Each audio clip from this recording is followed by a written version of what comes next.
Here's what it is. Here's what it is. Dogs barking. We got a nice rainy night out tonight.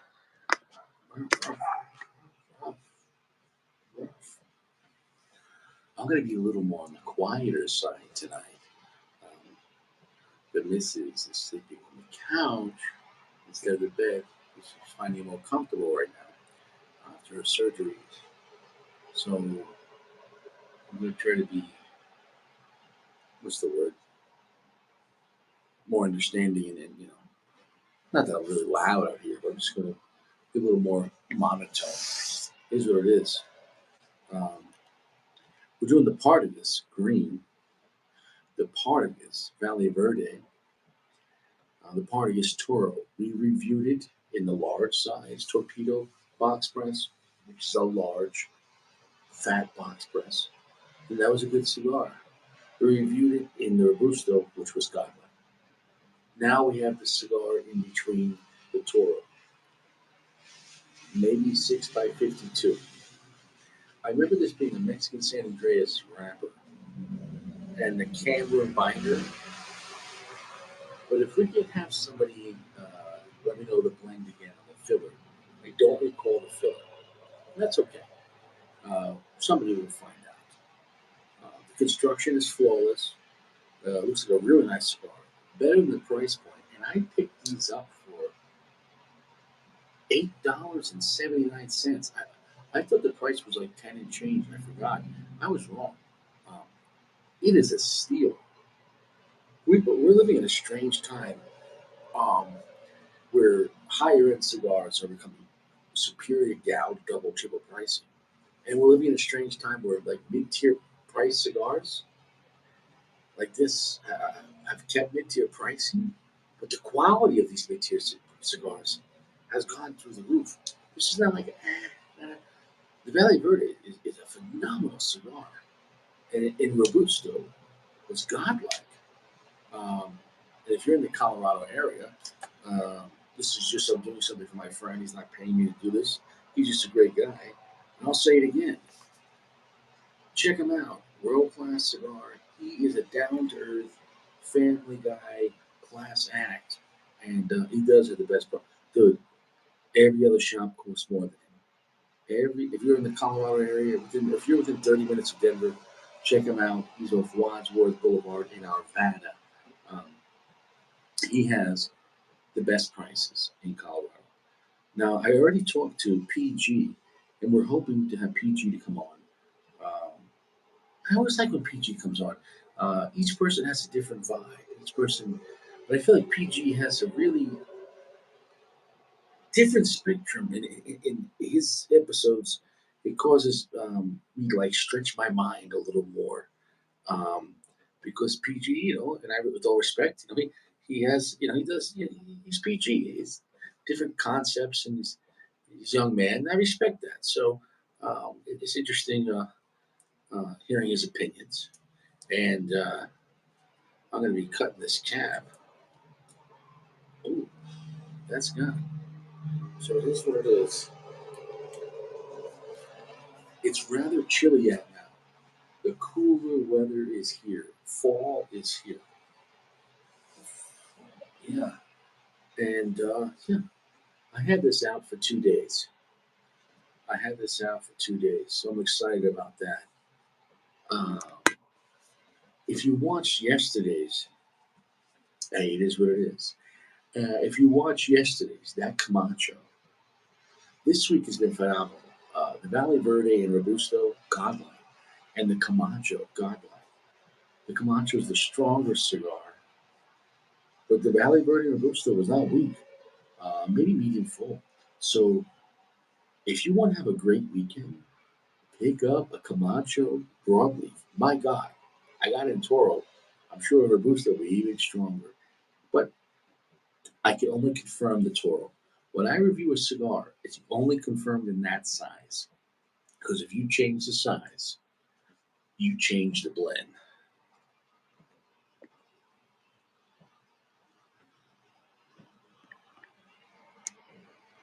You change the size, you change the blend. It is what it is.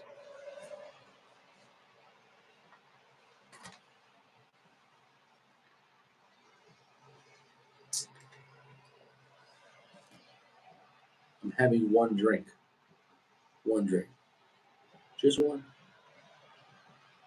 Mm. Wow. Beer tastes so good when you have one beer. I haven't had an alcoholic beverage over a week. Yeah, tents are for camping. I feel like people forget about that. So we're reviewing the Valle Verde in Toro. It's important when I like a cigar to definitely try it in different sizes because maybe one's even better, or I can let you know which one is the superior cigar. And it is what it is.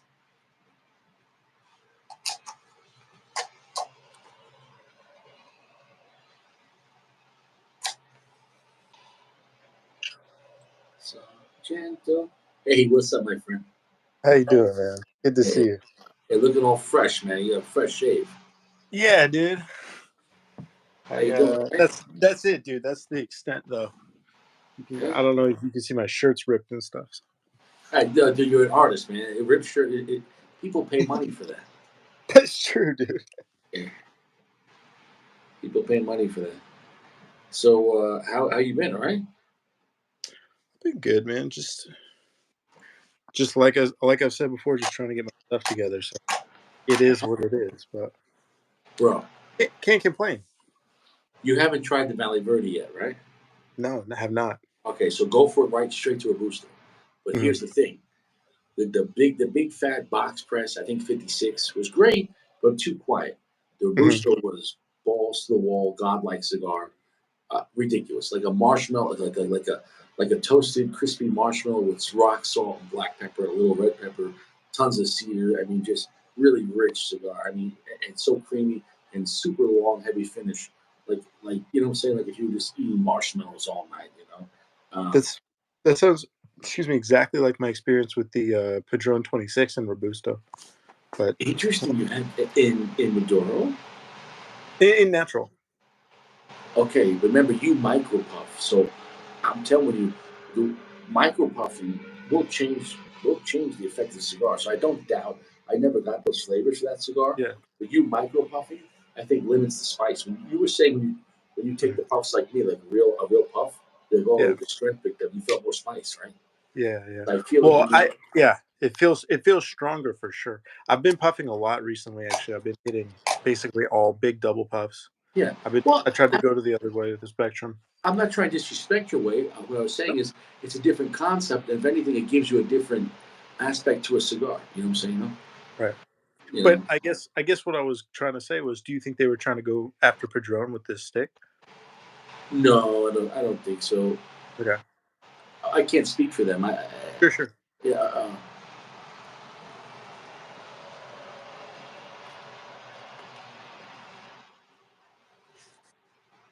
Now, the question is this: I gave the cigar 2 days to dry out, so it's not going to be over moist. The Hmm. question is, will the flavor be as concentrated in the robusto? It's not a 50. I think it's a 52.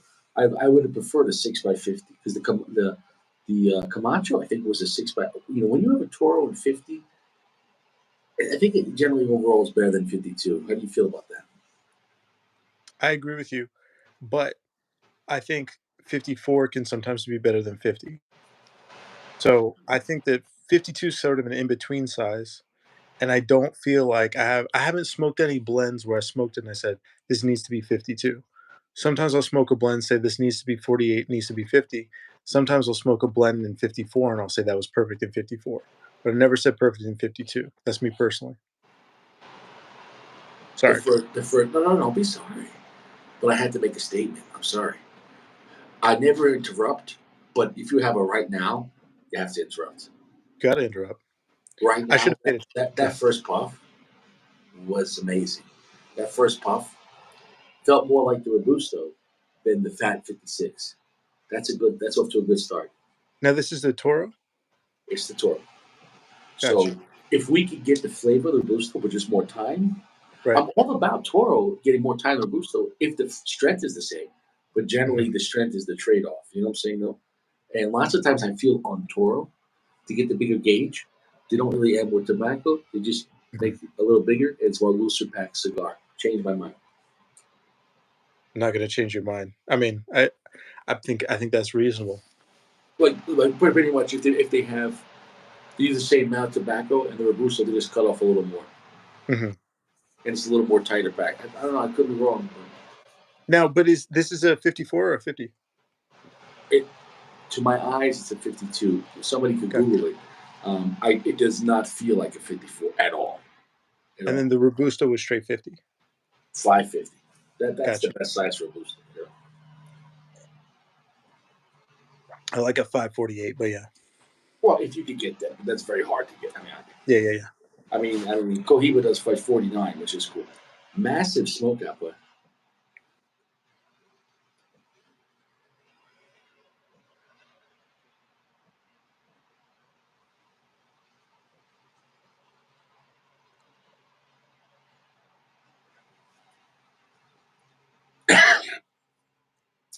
Off the bat, it's just as strong as the robusto, so that's a good sign. If you would have had the one Anthony P gave us, Mhm. it was such a nice cigar, but that bigger size really it just made it too quiet. It's almost like it was past the breaker. Like it was almost like Mhm. you couldn't handle that size. It was a beautiful looking cigar. That was the best looking one. It was a box press torpedo. It looked like a Padron, you know. So maybe you're right about that. It looked like a Padron Family Reserve. It was a box press, like Padron box pressing, and then it went to Mhm. like a really nice like torpedo. Um, so with like a longer torpedo, not like a quick short one. Mhm. It was nice Mhm. looking, but the blend couldn't handle that size.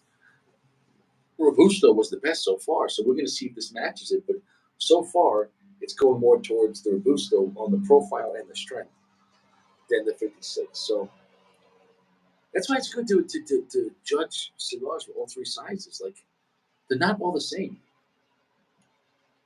I've been smoking torpedoes recently.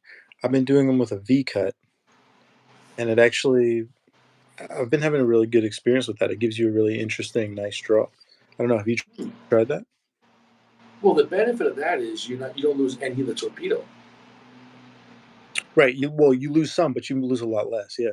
Very little though. You know what I'm Yeah. saying? Exactly. Yeah. Because you're still going to get like if you V cut from the one to one side, you're still going to have torpedo over the top on two sides, right? I know.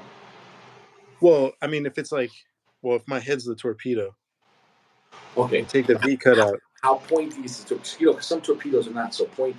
Like some torpedoes are like the fat torpedoes, so you would still have. You get what I'm trying to say? Right. Right. Yeah. But I mean, I'm saying for like a regular torpedo up like this, and then you take that notch out. You're losing a little bit of the height, but again, you're still retaining, and that's the thing that bothers me a lot with It's okay. torpedoes. You Yeah. call Richie a liar. It's all right. It's all right. What did I say? No, I'm busting your fucking balls, kid. Come on, grow up here. Tell me to go Uh, fuck myself. yeah. Okay. Sorry. I was reading the comments, which have become, You missed the opportunity, kid. yeah, they become obscene already. Anyway, the big pet peeve I have with torpedoes is often you cut too much off of it, and it becomes, you know what I mean. You're starting to lose the effect. So I thought the V cut is actually a nice way to handle that without losing much. Anyway, I'm gonna say this, and I agree with you on that. So it's just as strong as the Robusto, but the profile is not as magical as the Robusto. So interesting. interesting. So it's stronger than the fat torpedo, and it's as strong as the robusto, which is where you want it to be. But that creamy marshmallow with all those flavors, I'm not getting that out of that. It's still a good cigar, but it feels more like a stronger cigar than the robusto, but more about strength and all that beauty. If that makes any Yeah. sense. So we'll see how it builds up, Sure. and and I know I'm giving this cigar a good advantage because it's dried out for 2 days. I use good matches. It's not windy out. What's up, Josh? How's your balls?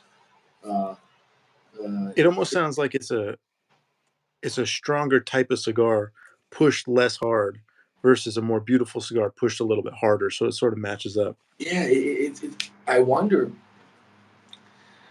because in this case, with three different unique sizes, I wonder if they tweaked each one a little bit to make it a Yeah. different. You know what I'm saying? Though, instead of trying to make all three be the same exact cigar, which is impossible, but like Hmm. you don't compensate. What if like each one they're like you get what I'm saying? Because if you okay, for example, how would you do it? You can give me three sizes: 5 by 50, 6 by 52, and a 6 by 60. Yeah. Obviously, the wrapper's staying the same, right? But then again, too, to get the bigger wrappers, sometimes you see like a thicker wrapper like on the smaller cigars, Hmm. because the thicker the wrapper, the smaller generally it's going to be, right? You know what I'm saying? And to get bigger leaves uh, for the bigger ones, give or take, maybe not. I could be wrong, but what I'm saying is, it's. I think it's harder to get bigger leaves to do the same thing because you know if there's any imperfections, you're going to notice more on a bigger cigar. So you get what I'm saying, though. Hmm. Hmm. Yeah. I think in terms of how would you blend that, I'm thinking about I'm thinking about like what you said kind of past the break. And a cigar that big can be so frustrating because it's almost like trying to listen to music that's too quiet, and you quite Yeah. can't quite just hear it, can't quite get there. So it's tough. I mean, if you're going in on one specific note, maybe you can't. Is that how you create the line between the blend, one note, and then you have to push it harder? I don't know. I I mean, don't know. frankly, yeah, frankly, I almost feel like Gordo should have their own. I, I don't know. I mean, maybe you can blend to that, but I think a lot of the time you Yeah, if should I make a probably Gordo, it would just be a Gordo cigar. Like make it exactly, specifically. exactly. Yeah, maybe make a 55 box press and a Gordo. You know what I mean? But don't bring it all the way down to a Corona. Like, how's that going to be a similar cigar? Or maybe it could be. I don't know. I feel like 6 by 57 would be cool. No one does a 6 by 57.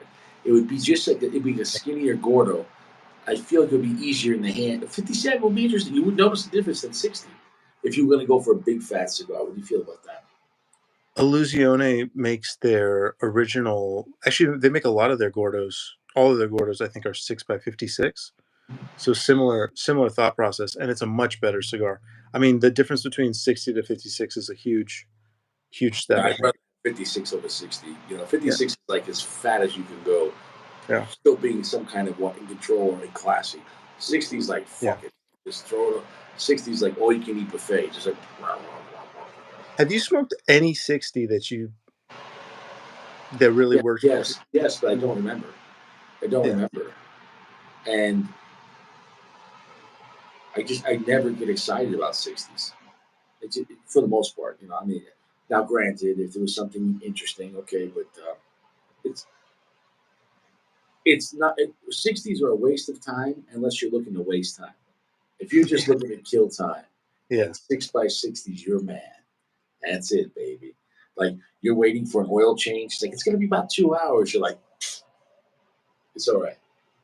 You pull out like 7 by 70. You're like, yeah. I don't know. About halfway into a 6 by 60, I'm like, not worth my. I don't know. well, because you micro puffing six. It's Whatever true. Yeah, size you're smoking, you have to go up. So 6 by 60 for you is 7 by 70. yeah, Robusto for you is a Toro. So we're gonna yeah, do sizes in PG sizes. This yeah, is a Toro for you. It's a Gordo yeah, because because micro puffing. You know. yeah. I would say a 6 by 50. Yeah. Once again, you correct me on my own show. I appreciate that. I'm trying to, Yeah, that's all right. that's what I'm here for. Yeah, Second that's all right. opinion. Okay, I'm gonna tell you right now. I'm gonna What tell do you you? right now. It's better in Robusto. It's better in Robusto. So I'm glad we did Yeah. this. This is it's better in Toro than the fat one, Hmm. but that it's all about the balance, right? And so the size affects the ratio of all the tobacco and how they all play together, right? You know, um, in Robusto, this was a perfect cigar, a godlike cigar. It is. I'm seeing not just blindly handing it out. It is not godlike in this size, and you can see by my attitude. It's a great cigar Yeah. in this size. Great cigar. At this point, this should be like a 4.5. Solid cigar. Very nice, very delicious. But in the Robusto was superior, hands down. So, but it was stronger than the big boy torpedo. So Take it for what it is. Are you getting any significantly different notes, or is it just a balance issue? I'll be dead serious. I wouldn't even think it's the same cigar, Wow. and it is a good cigar. But Yeah. compare this to the Robusto, like, and maybe with that Cameron binder and the Mexican San Andres wrapper, it's a very aged Cameroon. I thought it was an 8-year aged Cameroon. I could be wrong on that. I think one of them was aged a long time, and I could be wrong on that. I thought I read that properly. So the thing is, the way these tobaccos mix with each other, it really plays with it. It's not a common blend. Nobody's Mhm, doing Mexican San Andreas with like, and not like it's a very aged wrapper, and then lower priming. It's not like it's a high end priming, mhm. and then throwing in a Cameron binder. I think that's like what? Why would you do that? So I think it's a cool, unique experience. Yeah. But in the Robusto, hands down. So I feel bad for this in Toro because it's the first one. I had the big one. I was just excited to have it. The Robusto Mhm. was leap years ahead, and this one's not as good as the Robusto. So I feel like I'm not trying to disrespect the cigar in this size, Sure. but it does not have that same profile. It is good though, and maybe in the years coming along, this will be like a mystery size where if you love the Robusto, hey, if you want to change it up, try it in Toro, and then at least it doesn't feel like the same cigar. Whether you like it more or not, it's going to feel different. Does it feel like a related cigar? Do you still feel like you're getting that Mexican San Andreas Cameroon blend? No, no, no. Honestly, I don't even know what the fuck I'm having right now. I'm not even joking. Like I'm not on drugs. Okay, I don't even know. Like it doesn't even feel like either. It is good though. It's almost like because here's the thing. In my mind, I was expecting it to taste like that Robusto. Right, right, right. And because it's not, I have to almost like forget about the Robusto now and just taste this cigar. Does that make any sense? Mhm. It's kind of like if you were talking to someone, you thought his name was like Jack. Hey, Jack. He's like, I'm not Jack. And you're like, yeah, but I'm looking for Jack. You're supposed to be here. Well, I'm not Jack. Well, then who? What? It's not Jack. So Yeah, it is what it is. So um, totally different. yeah. Darkness is 65%. So it's similar in that aspect. It's not. It's darker than a Connecticut. Heaviness is medium. The heaviness was heavier on the Robusto, hands down. Longer finish on the Robusto, hands down. But in Hmm. every aspect, this is longer and stronger and heavier than the Fat Boy torpedo. Mhm, mhm. So each size changes the strength in this case, and each size changes the profile. That doesn't normally happen. Normally, you're just changing more or less spice or more or less Yeah. fit. You give or take. You know what I'm saying? Though. I wonder Yeah, go ahead. No, no, no. Good. I was just gonna say, I wonder if it was a strategy for, like, Cigar Aficionado or some of the review places, because like, with Cigar Aficionado, they'll sample the whole line, and maybe they were trying for different things in each one just to see if one would stick, you know? I don't know. And I can understand that, but that seems like a little more work. I think it's simply this blend. When you change the size of this blend, I think I think because it's a newer concept, this blend is a very strange blend, although Mhm, it works well. I think it reacts differently. Does that make any sense? It doesn't. Like if you were hmm, doing like Patron, you know exactly what you're getting or whatever, um, and then plus or minus in strength depending on the bigger you go. You know, the fatter you go, it gets more quiet. But this in the sweetness, with Padron, the fatter you go, the same cigar, more sweetness. The sweetness is more pronounced, and the spice is less pronounced. The mhm, sweeter you go with the Padron, the spice increases, and there's still if it's a Maduro, and then mhm, it's, so they play with that. And both mhm, of them, but they're all going to be earthy and strong cigars. mhm, I have nothing bad to say about the cigar. It is a solid quality cigar. Definitely worth $8.79. I mean, that's a steal at a lounge. At a lounge in this day and age, $8. I mean, dude, there's so many other cigars. This cigar beats at $8. So we're really living in a time. I feel like it's the mid-tier explosion. 2023. The most exciting things have been mid-tiers. The fact that mid-tiers are acting like high-tier cigars. You know how mhm, many mhm, mid-tier cigars we've had this year that are like. So even though the high-end cigars have seen explosion in gouging, if they're popular, The mid-tier cigars prices didn't go up, but the quality did, and I don't know why, but it happened. It seems like for one thing that a lot of the because there was sort of a big push with the boutique side, Tatuaje, Illusione, Crown Heads to a lesser extent, but companies like that really pushed in to create a lot of mid-tier options that were different than the more traditional options that existed from the bigger brands. And it Yeah, seems like in this last year, last 2 years, they've tried to respond. The bigger brands have tried to respond with a lot of stuff.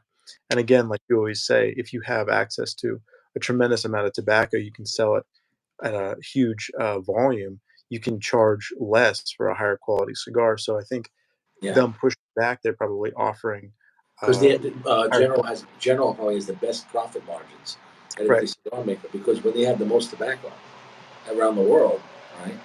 Because I mean, just picture General has more brands than most companies have different blends. right. Like I think Generals have over what 30 brands. I mean more than that. When you think of I don't know off the I top, couldn't yeah. I couldn't even name because there's so many brands you forget. You're like, oh yeah, oh yeah. So at that point, you're like, they have a lot of tobacco. You know? Yeah. So yeah, their profit margins are a lot better than someone else who, if you're boutique, you can't even compete. So the question is, are General's mid-tier cigars only mid-tier in price, or we just label them mid-tier because of the price, or we're saying it because of the price, but they're really better than what they are? In my opinion, for the most part, many of their mid-tier Generals are performing much better than their price point, much better, and they get disrespected because they're not as expensive as boutique stuff or Mhm, higher end brands that would charge more, or for prestige, you know. mhm. So, so what I'm saying is, to the average person, if someone told you this was a $15 cigar versus eight, would in the same cigar, two different people would generally people respect it if they like it both, but the person Right. who paid more is gonna be like it's got to be better, right? Because they paid more money, right? I remember the Monte Cristo 1935, which I haven't smoked, um, got a ton of respect, and then that was like a $20 cigar, and that seemed to have a lot more hype around it, but you tell me, do you think that's above, these other cigars that have been released around the $10 price point? And I'll say this for one reason only. Um, that cigar is so strong, Mhm. so dark. The regular 1935, the AJ Fernandez, the 1930, that I mean, should it cost 20? I mean, the packaging, the boxing, everything's nice, and the construction is flawless on that cigar, and the presentation. But believe it or not, I would see that normally around like 15, 16 for the smaller one. So it was reasonably priced for a high end luxury cigar. If you go for the bigger one, but Mhm. but did I feel that price was justified? I think for that cigar it was only because you were getting a stronger than a Padron experience, which at that point most people in mid tier are not doing that. Like that, if you haven't had it now, yours been aging for how long? I don't know, 2 years. Which one? You haven't smoked it. You said you bought it. I don't know, I don't buy any of those because they seem very dark, very strong for what I was looking for Bro, at the time. bro, Yeah. that cigar was scary. That cigar scared me in the smaller size, which was the more Yeah. affordable one. Dude, that cigar hurt me. Like I hold the puff, so I don't think you Yeah. should smoke that. I mean, that's Yeah, no. it's not a cigar, and unless you like dark earth, dark black pepper, like dark licorice, I mean that cigar is not. It's not fun. It's a beautiful dark cigar. It's balls to wall. The amount of black pepper spice on that is insane. Like it could choke you out. You're like, holy shit! Like every puff, you're like I'm talking about like hit you in the eyes. You know what I'm saying though? Oh, I Uh, know, yeah. so it's like a Tyson level of energy. You're like, oh fuck, you know. So if you want to get in the ring with that thing and get your ass kicked, it's a great cigar. It is. So in that case, yes. Um, but that being said, that's one example. But I feel, um, for example, for the same thing with most of the general cigars, a lot of the mid tier stuff, Mhm. are they only mid tier because of the price? And there's other cigars that are higher end. Are they only higher end because of the price? Mhm, You get mhm, what I'm saying though? At the end of the day, if you zoom out, you say, well, it's all tobacco, and both companies are using a lot of age and good. Because General mhm. has good blends. Because of that, what I'm saying is it one only lower tier because of the money? If that's the case, they're giving you a fucking gift, and then people disrespect it because they're like, it's not as good. Right.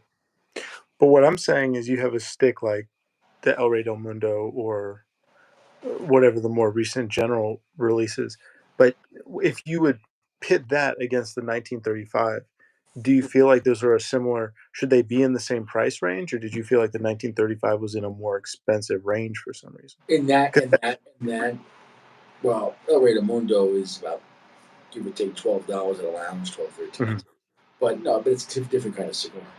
Um, mhm, I feel like you have to compare like a stronger cigar. So, for example, like the Hoyo Amistad is the black, the Hoyo Black is mhm. that that really strong, like scary one, and that's an AJ too. But you would tell the difference because that one's so scary, but it has no redeeming grace. But Whereas, I think the Amistad Black was back in that previous generation. so it wasn't Amistad; it was just called the Hoyo. The Hoyo. Maybe I'm not naming it right. Is it the Hoyo Black or the No, it's Hoyo? the Amistad.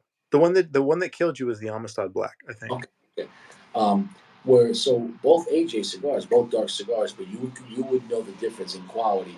When I say Mhm, quality, more expensive tobacco, more aging, and just a better blend on the Monte Cristo. mhm, The Monte Cristo is scary, and it's a very dark cigar, mhm. but and it's tough to say. How do you feel? It feels like a more expensive cigar. It does. It doesn't. That the Hoyo felt like a cheap cigar, but if you smoked them both, you would know the Monte Cristo would be a more expensive cigar. Just in the tobacco. Um, But I but think that, I but mhm. for the average person, that takes maybe years to know the difference. The average person won't know the difference between a $10 and $20 cigar. We had spoke previously about, that there was sort of a changeover, right? There was just straight big brand cigars, and they started using AJ to have some more boutique, whatever they were trying to kind of playing with that. Remember, and often they were like not committing to it because they were saying, "Oh, that's not ours; it's the AJ version," right? And then they finally switched over to the AJ version. So I think the Amistad Black is still in that previous era of cigars. So I think AJ what got better over the years of finding Mhm. out what he could do and what he can't do. I'm telling Yeah. you, he grew with his experience. Mhm. Uh, Also, with the Monte Cristo being a different price point, he's allowed to use more expensive stuff. Does that make any Mhm. sense too? So the Hoyo, he's limited with half the price of a cigar. Mhm. So, uh, but you know, um, but that's the question I'm saying is between a mid tier and a high end cigar, a high end being let's say around 20, Mhm. is the difference only price? Because I think somewhere both are true and both are not true, and that's a case by case with a cigar. You know, so some cigars like that Partagas, the Robusto, this Robusto for Mhm. $8. I would put that up against a lot of other $15 cigars, and it would Mhm. be. But it's not the case in this Toro. Toro's great, but it's not the same.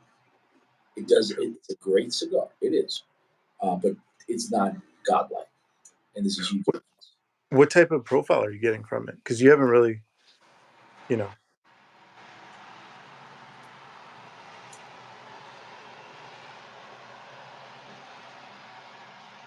Believe it or not,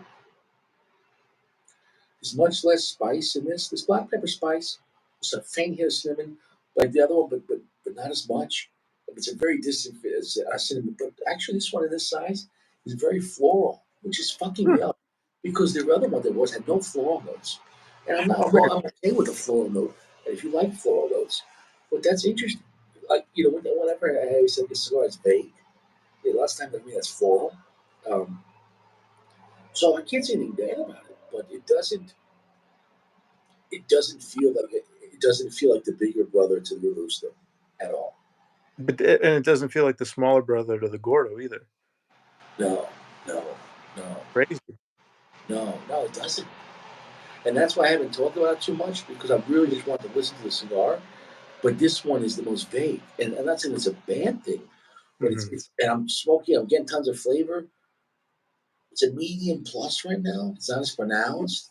Like it started off. It's starting to calm down a little bit now. So the Robusto didn't do that. The Robusto started off, and it just got stronger. So that's another aspect too. So in every aspect, it's interesting when you change the sizes. In this case, it changed everything.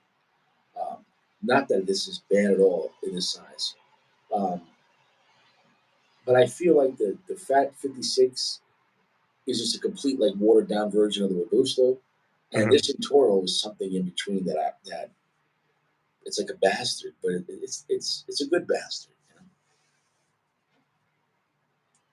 I feel like 52 can sometimes do that to a blend. Come to think of it, that's probably why I don't like 52 because I feel like at 54, you open it up enough where it's clear, might not be as powerful, but it's clear. And then 50 or below, you generally get it more. Really, for me, Well, 48 or below, you you have get so much more base. space in 54 over 50, so they Right. might be doing something a lot different. You know what I'm saying? Though, with 52, what do you do with just two more gauges? Mm, What more leaf do you add, or none at all? And then yeah. even add none at all, then it just it's going to change. You know what I'm saying? Though, but it Hmm. doesn't feel underpacked at all. So they definitely added something. I would love to see in all the cigars I smoke, from even a 50 to 52. What the fuck different are you doing? I want to know what leaves you're adding. And of course, the board is not going to be the same. Maybe some people say, well, we just add more of the Harrow. Or other people will say, well, we add more of the Seiko. Or we add more. You know what I'm saying? I don't know. I was looking at the Colorado Claro on the Davidoff website Great cigar. the other day. What was interesting was they list exactly what they put in each cigar, and it was drastically different for a lot of the cigars. They would change 3 leaves, 4 leaves, in each, of the different sizes, and it really I don't know, I thought that was cool that they're Davidoff, you're paying a lot, not just for the name, but you're paying a lot for their planning. Each mhm, cigar is tweaked. And mhm, that's going to cost more money. Like, Davidoff is very strategic. So whether you like them or not, I respect the brand. I respect what they do. I don't feel every cigar they make is like mind blowing. I think mhm, the brand is probably the most classiest brand ever made. And within there, I think there is some great cigars. But I think I like Davidoff more as a concept than as an individual cigar. mhm, mhm, Where Davidoff doesn't have one cigar like Opus or like a Padron 26. But like you have to try this because I couldn't say Fuente as a whole brand, but I can say Davidoff as a whole brand. So Davidoff, I was I like the whole brand. Fuente, I don't like the whole brand. But Davidoff doesn't have one blend within their thing that is like Opus. So I feel like Fuente is a big company and they work really hard within for certain models and other models. Like, who gives a shit? But Davidoff's like, we give a shit about everything, but then how could you make all masterpieces? Like, it's, mhm. you know what I'm saying? No, because like only Fuente only has their Opus when it comes to when it comes to higher end. Now within Opus, they have what how many different models, but they stuck with Opus being their best shit.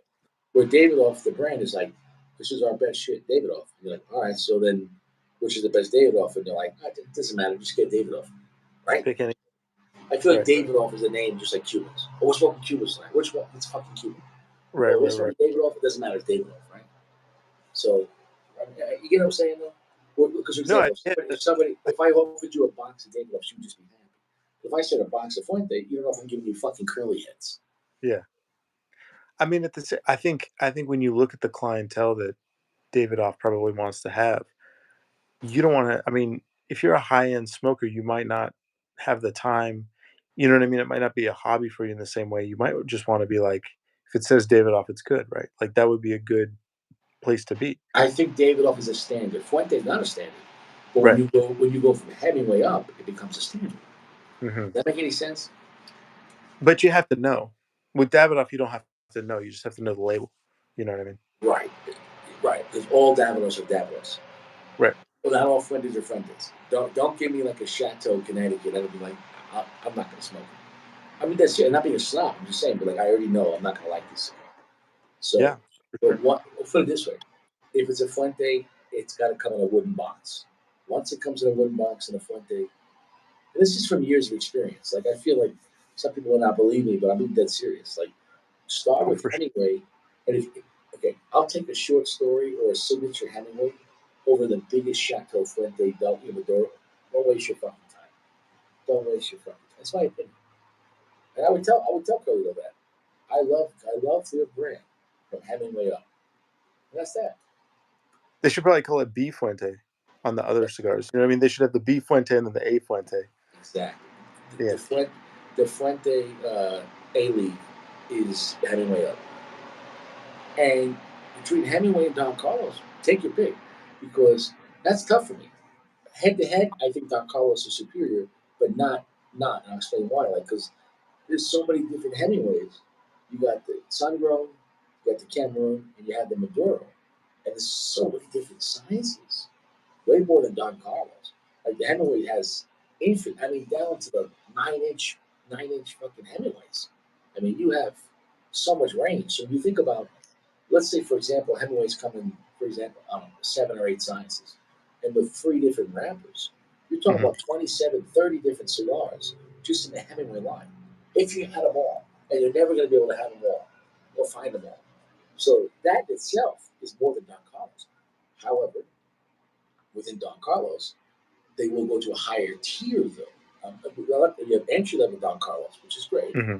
but then once you go to personal reserve, so they don't give a Hemingway. I would love to see a Hemingway personal reserve, but they haven't did it.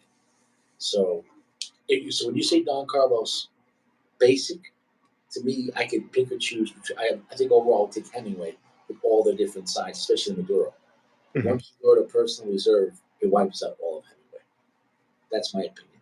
Hmm. Yeah, that makes sense. I've noticed. I don't remember the last time you smoked a Davidoff on the channel. You think about that? Two reasons. One, the price. Hmm. Two, the price. No, um, two, the availability. Yeah. Right now, I only know one shop, two shops in Colorado that have Davidoffs. That's it. That's it. Wow. Uncle Larry So said, I never heard you talk about Casa Cuba. No. Casa Cuba. Hemingway beats Casa Cuba. Casa Cuba is a cool cigar. It's an old school classic Cuban. If that cigar was designed to be like what we were smoking in the 1950s and 60s. So if you want to know what a Dominican Cuban cigar would taste like, not that that was, but you get what I'm saying. But the profile, they tweaked that profile. It's an old school. There's nothing sweet about it. So if you want sweetness, Casa Cuba is old school earth, black pepper, and tons of sourdough and cedar. If you want that kind of blend, I think it has a very dry feel to it too, and it's not a dark cigar. So for some people, it might seem a little against the grain. You know what I'm saying? No, because there's no sweetness to it, and it maybe medium full, medium plus, depending on the size. The smaller one, the better one. But it's not a beautiful cigar. But it's beautiful that they made an old school design. Does that make any sense? It's yeah. like if you were driving an old car, like it's not going to drive like a new one, but it's a classic. It's a classic design. I find that I think it's similar to the Bolivar Confradia, which you've said before, and you said in your review, and I find those I find those beautiful in a way. You know what I mean? But beautiful maybe isn't. Agreed. If you're saying Yeah. beautiful, that whole like Confradia is not like wow, this is magic. The Right. Confradia is Right. like Right. it's a simplistic cigar. Yeah, definitely Confradia feels more like an older cigar than a newer cigar. It's almost like when you see good woodwork. You know what I mean? You see a cabinet that's built well. You know what I Yeah. mean? It's like really sturdy, and you're like, oh, that's beautiful. They did a good job. You know what I mean? That's a handsome cabinet. It's like similar to that almost. I mean, literally, dude. No one else at $8 is giving you that kind of band at a lounge. I mean, Yeah. you can get these on the internet for $5. It's stupid. It's stupid how cheap you can get these on the internet. They're giving them away. Uh, Interesting. Um, But I would say for me, out of everything I've smoked from Fuente, which hasn't been much, the Casa Cuba was my favorite by a large. Well, not that large. I would say the Hemingway Maduro was second to the Casa Cuba in terms Interesting. of ability for me. Yeah, For me, I have to totally disagree. But for yeah. one, did you micro puff that cigar? It's possible. It's possible because I'm micro puffing since it's so strong. I'm like, damn, this is beautiful. Yeah, Interesting. yeah. And so, no, But I have to but re-smoke it for sure. Yeah. But here's the thing, though. I'm not going to argue with your opinion. If that cigar hits you and you had a connection, then I respect that. Yeah. You know, so, for me, in my experience, I think it's a cool cigar that exists, but I never go out of my way. I never go out of my way for Casa Cuba. In my opinion, if I saw a Hemingway, even regular Hemingway signature or work of Mhm. art, I'd have that over Casa Cuba. But if you love it, you love it. And God bless. You know? I again, the Cafradia is the other one that I would try. You know what I mean? That's the other one I would go out of my way for. So I don't know. Maybe again, I've stopped micro puffing as much because I'm trying to see it from both angles. So maybe I'll smoke a Casa Cuba or a Cafradia. I'll smoke it fast and I'll probably blow my brain out. You know what I mean? I'll be like, no, I'm good on it. Um, Bro, I wouldn't even think this is the same fucking cigar. And I'm yeah. enjoying it, but this one's more mysterious and intriguing and floral. And honestly, I'm not even going to talk about the It's odd. This one in this size changed it, completely changed it. So I'm not mad To, at all. And to in a me, way, I didn't think 100% they'd be able to replicate what they did in a 5 by 50 and a 6 by 52. That's impossible to say, mhm. oh, it's going to be exactly the same. Because it started off stronger and now it calmed down, but then the whole profile's different. So if you like floral notes, I, well, I do in theory, but I often what I associate like black pepper vagueness and floral notes to these days would be like Alec Bradley. I feel like that often is the Alec Bradley profile, which I don't funny really you said like. Alec Bradley. I don't see them anymore, and I wonder what's going to happen with General. Are they going to pull back Alec Bradley and then redo stuff? Excuse me. Right there, though, the spice picked up, the black pepper spice. All of a sudden, it hit my nose. Um, At least it's less vague, I guess. yeah, no, it's like this cigar started off stronger, it got quieter, and now it's picking up again. So, now here's the thing, too. It's just a handmade product. What if I just got one where the guy made this and, like, didn't give a fuck? He's like, fuck Yeah, this cigar. yeah. Maybe his girlfriend just texted him they're breaking up or something. I don't know. He's just distracted. I mean, or just, what if it's not his fault because it was made very well? What if just those, it's a hand, I have to try the Toro again to see if it matches, it's fine. Then it's a done deal. You know what to Right. expect. But so far, Maybe someone was looking off the other way. They put two of the same leaf and they left out one of the leaves. right? I mean, like I said, what leaves are they putting more in the Toro over the Robusto? Mhm. Um, so they clearly didn't put more in the Haro because it's not stronger than the Toro. I mean the Robusto. Period. So, but the Robusto was the best one. So at least by having this, we can confirm without a doubt the 5 by 50 is the winner, clear winner. Between this and the next one, I think the bigger one is more simplistic. It looks nice. It's more airy, and it's a beautiful cigar that you wish were stronger, but you know what you're smoking. The Toro was like, I don't know. The Toro's going to be a mystery cigar, and it is what it is. And what does he say? I He's said saying that better in Robusto over Camacho Goldie. I say they're about equal in Robusto, but two different cigars. So I mean, those are both godlike, but different profiles. If you want just strength, go for the Camacho. But they're both beautiful though. If you want, they're both sweet though. The Partagas Robusto was a roasted, toasted marshmallow with salt, black pepper, and red pepper and cedar, and cinnamon over the top. It was fucking beautiful. The Camacho though, more simplistic. But if you want some caramel, and you want more caramel, you want more caramel and more caramel with here we go. the longest finish you ever had. And I still taste it this morning when I woke up. And then with an immense amount of black pepper spice and some red pepper. But there was no like cedar note, no wood note, no like smoked wood or yeah on the Camacho. So that was Was there interesting. any earth on it? No, Wow. so No, no wood. no, That's great. I don't recall it. No, and Yeah. so the thing is, I wonder would that be mostly Honduran? Do you get a lot of wood notes when you have Honduran or no? I actually get a lot of earth and floral off Honduran. I would say. That makes sense. And Right. sometimes they're a little flat in the upper register, um, but I'm gonna say not this all right now. wood. That Camacho broadleaf with the Honduran broadleaf, I'm just gonna say right now that's one of the best Honduran cigars I ever had. It blew my mind. That cigar, if you took the band off it and told me it was a new Davidoff, I would have believed that.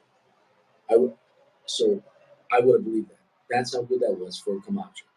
So and the price point's only $10 a box, a cigar, or $12 MSRP. Uh, It's stupid. It's stupid. It's stupid. That sounds Uh, good. I think if That's there was, that's cool if I think if there was a gun to my head, and you said, "Well, Rich, you're gonna get a free box. Which box would you choose? Partagas Green and Robusto, or the Camacho and Toro?" yeah, dude, which one? Free box? I don't know. You know, a gun to It would your be head, the, it free. would be the Camacho. We gotta give you a free box, man. What do you think? It would be the Camacho, and not that I feel the Camacho is like better than that Partagas in that size, but I feel like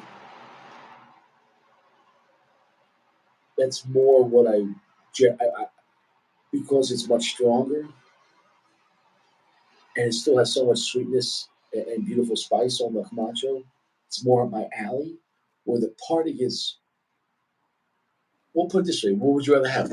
A cigar, tons of caramel and black pepper and red pepper, or tons of a big fucking roasted marshmallow with rocks. On the Camacho though, tons of rock sea salt. I mean, like so people like salted caramel. So Nice. they're both delicious dessert cigars, but the Camacho is stronger and heavier. Right? But the Partagas had a long, heavy finish, but the Camacho was much heavier and darker. So I think due to the strength issue, I go with the Camacho, but it's not. I'm not saying at all that like it's way better than that. I just think from my personal taste. But as far as both cigars, fucking amazing. And the Partagas you're talking about maybe $2-3 cheaper by a box. Versus the Partagas is clearly doing more per dollar. But you know, but what I'm saying is, I think what I liked about the Camacho was that it saved the brand because so many people are like, "What the fuck is Camacho doing?" And they pulled back and they canceled a lot of cigars, and then they released this fucking banger. Like if Camacho just came out yesterday, and that was the first Camacho, I'd be like, "I love this brand." Like unfortunately, a lot of their cigars I don't like that. That new Camacho changes everything. They could just make that cigar, and that's it. I'd be fine. Like that's it. What's interesting, and now I don't know if you covered this in your when you were smoking it, but the new Camacho broadleaf is a similar band color to the Nicaraguan barrel aged and the American barrel aged. Yeah. And I think they canceled both of those. So it's almost like a replacement or a spiritual successor in terms of from the outside looking in at the brand, right? I don't know what the actual fact is, but that's kind of how it looks at first But they blush. simplified the band. No more writing. Camacho broadleaf. Really I don't nice. want to. I don't want to see. Blah, blah, blah, blah, blah, blah, blah, blah, blah. It's like a woman running a mouth. And your brother has a nicer house. And you're like, good for you. Good for you. Yeah. No more of that. Yeah. Camacho broadleaf let the cigar speak. It says Camacho and broadleaf. And the Yeah. broadleaf was small. Small. So it made that color seem bigger. Mhm. Like for me, what I'm trying to say is the Camacho broadleaf meant more to the Camacho brand than this cigar. Because Partagas has a whole bunch of cigars. Sure. And Sure. Partagas, they're not hurting for sales. Whether you think Camacho's a better brand or not. But Partagas has so many cigars and they have so many cigars that have been out for like 20 years, like the Partagas Mhm. Black. And whether you like it or not, people buy it. Okay. So where the Camacho needed a winner. So that cigar, what I'm saying, is meant more to the. It's like an actor who's just passed For like sure. 5 movies bombed, and he hasn't had a movie in a while. And then Camacho's like, "We need this to be Academy Award winning. We need this." Like when Robert Downey Jr. came back as Iron Man, like he did like 5 years in prison. Like you kind of need a big movie. Or you're gonna be homeless. And so that was a big. It restored my faith. I think Davidoff looked at the brand like, hold on, we got to remarket this. You're at the branding. They got back to the basics with the Camacho broadleaf. I gotta smoke it again. I'm gonna have to pick up some more. My guy doesn't have them yet though. But guess what? He only was able to order them in Robusto.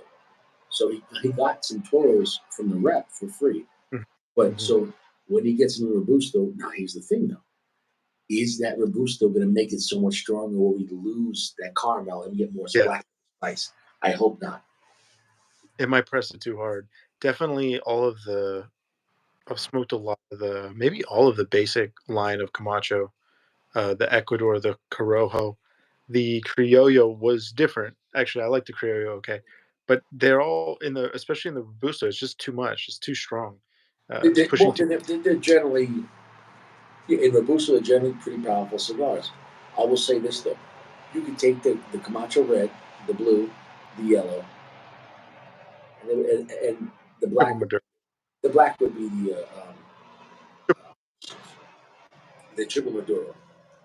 You can take all those cigars and throw them out. The Camacho broadleaf is the only one of that category you should be smoking. Period. Like I would never buy a Corojo, Criollo, or Ecuador ever again. Because you know why?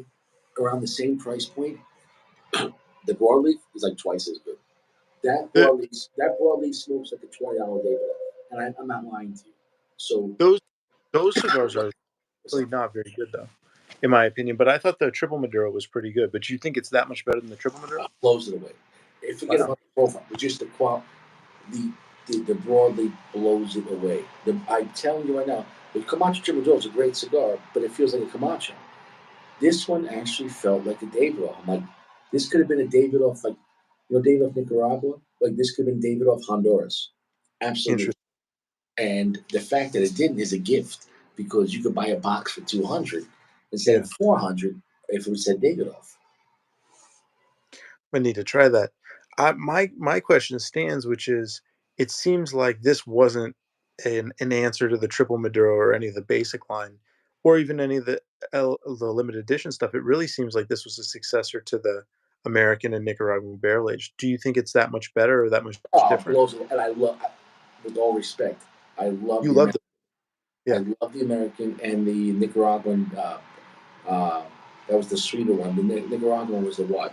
It was aged in something different. It wasn't bourbon. It was what? Was it So rum? yes. So the American was aged in like bourbon whiskey or something like that, Mhm. and Yeah, both great. I forget. I think I preferred the American, but they you were like both it. Yeah. great. Both great. I But think guess it what? got like 2 points higher. Yeah. But guess what? Did you throw in the Honduran broadleaf? That the new one? Hmm. There's no comparison. There's no comparison in that. So it was such a bold statement, but it was such a good bold statement. Well, you can have a bold cigar and you're like, Sure. but I didn't like the plot. Like it was a movie. That was a bold movie, but the music sucked. And here's the thing too. The pacing of that cigar, I was chugging on that cigar. And it burns so slow. You're gonna get your time. Don't micropuff. You're gonna be there for 5 hours. That cigar that cigar is loaded for bear. It is thick. It is thick. That sounds like a winner, man. And you know what's like the the Partagas sounds good, but it doesn't seem like I need to smoke it.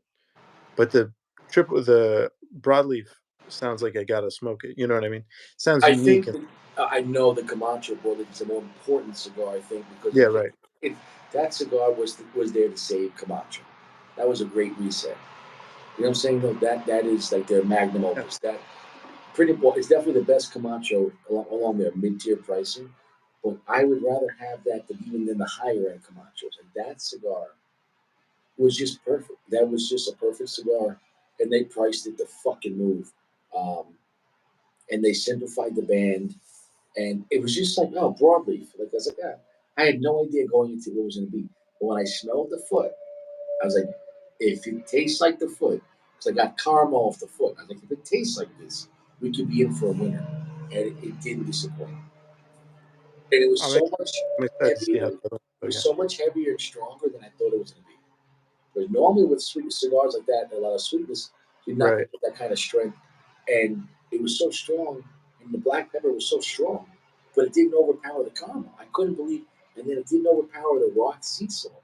Like it was, all the notes were strong, but that's very hard to do. That is very hard to do. You know what I'm saying though? That's It, quite cool. Yeah. yeah, because even Padron doesn't do that. Because with Padron 26, as chocolate as it is, if you get like a smaller size, the black pepper's overdoing it, and the earth is overdoing it, and you still get that rich chocolate, but the more ratio, if you had a stock profile, it's not like, oh, 30% chocolate, 30% black pepper, 30% earth. No, no, no. Like Padron, the black pepper and the earth is the predominant, Right. and then you have Right. like Right. maybe 20% chocolate. Right. This thing, it was like 100% caramel, 100% salt, 100% black pepper. You're like, okay, bro. So it's like three bands playing at once. Like, okay, how did you do this? And so that alone, you know what I'm saying? Though it was firing on all cylinders, and That so that's not my flavor profile. I still gotta smoke it. You know what I mean? yeah, yeah, yeah. You got to That's smoke not, it. You got to smoke it for Richie. yeah. Um, but smoke it for Richie. Um, but I would love to see on your opinion on smoking it slow. How the fuck that's all right? I mean, don't smoke it too slow. But I mean, you know, I don't know, man. Like I said, I haven't been smoking slow at all recently, so we'll see. I'm trying, like I said, I'm trying all the extremes to the sport. Trying it different ways, but it picked up. Now it's medium full. It's medium full. I almost don't want to go into the profile. I want to almost leave this as a mystery because it doesn't. It's not the Robusto. It's not like a little weaker version of Robusto, and it's not a stronger version than the fat box press. This is Ashton Symmetry is a great cigar, but it is a lower priming. So if you like Opus X Angel Share, Ashton Symmetry is great, but when you smoke it, if you if you like stronger cigars, when you're smoking them, you're like, wow, this is so nice. I wish they just turned the volume up. If they made Ashton Symmetry but a little higher priming, it would it might be one of their best cigars. But the Symmetry is so beautiful and really nice. It's a real happy cigar, but it's a lower priming. The hmm, VSG is my favorite. I know a lot of guys like the other one better, the ESG, and God bless. But yeah, the Symmetry is worth trying, sure, but it's a lot of money to get a cigar that I wish was stronger. And that to me is always a regret. If I love the blend, and it's kind of like if you want to date with a beautiful girl, beautiful. yeah. But she's short, No, like you and you only get no, but but you only kiss their oh, hand. You wish the date went a little stronger. You not that's not. oh, oh, I see what you mean. You're like, I wish I got a little more out of it. You know. I'm always like, I wish he was another couple feet taller. He's like, I don't care. He's like, Richie's dating midgets. I wish he was tall. That's not what I was going for, but okay, sure. Have you smoked the Alec Bradley double broadleaf? Because that's the only other Honduran broadleaf I've heard of that had really mixed. Dude, that Honduran broadleaf, dude, that thing make, dude. Okay, that might be one of the best Honduran cigars I ever had. Even though it's not a puro, because they did add a little Dominican Piloto Cubano in the filler, which is very general of them. Because general, that's their cigar, Dominican, you know. So it is what it is. But Doesn't Honduran use a lot of political who's that? Kellner? The Who? guy, Henrik, You get a you not bad, hear me? bad connection. Bad connection. Henrik Kellner? Can you hear me now? No, dude, are you on Wi-Fi? Yeah, I'm on Wi-Fi. Okay, you're good. Go ahead, say it again. I said Henrik Kellner. Hmm.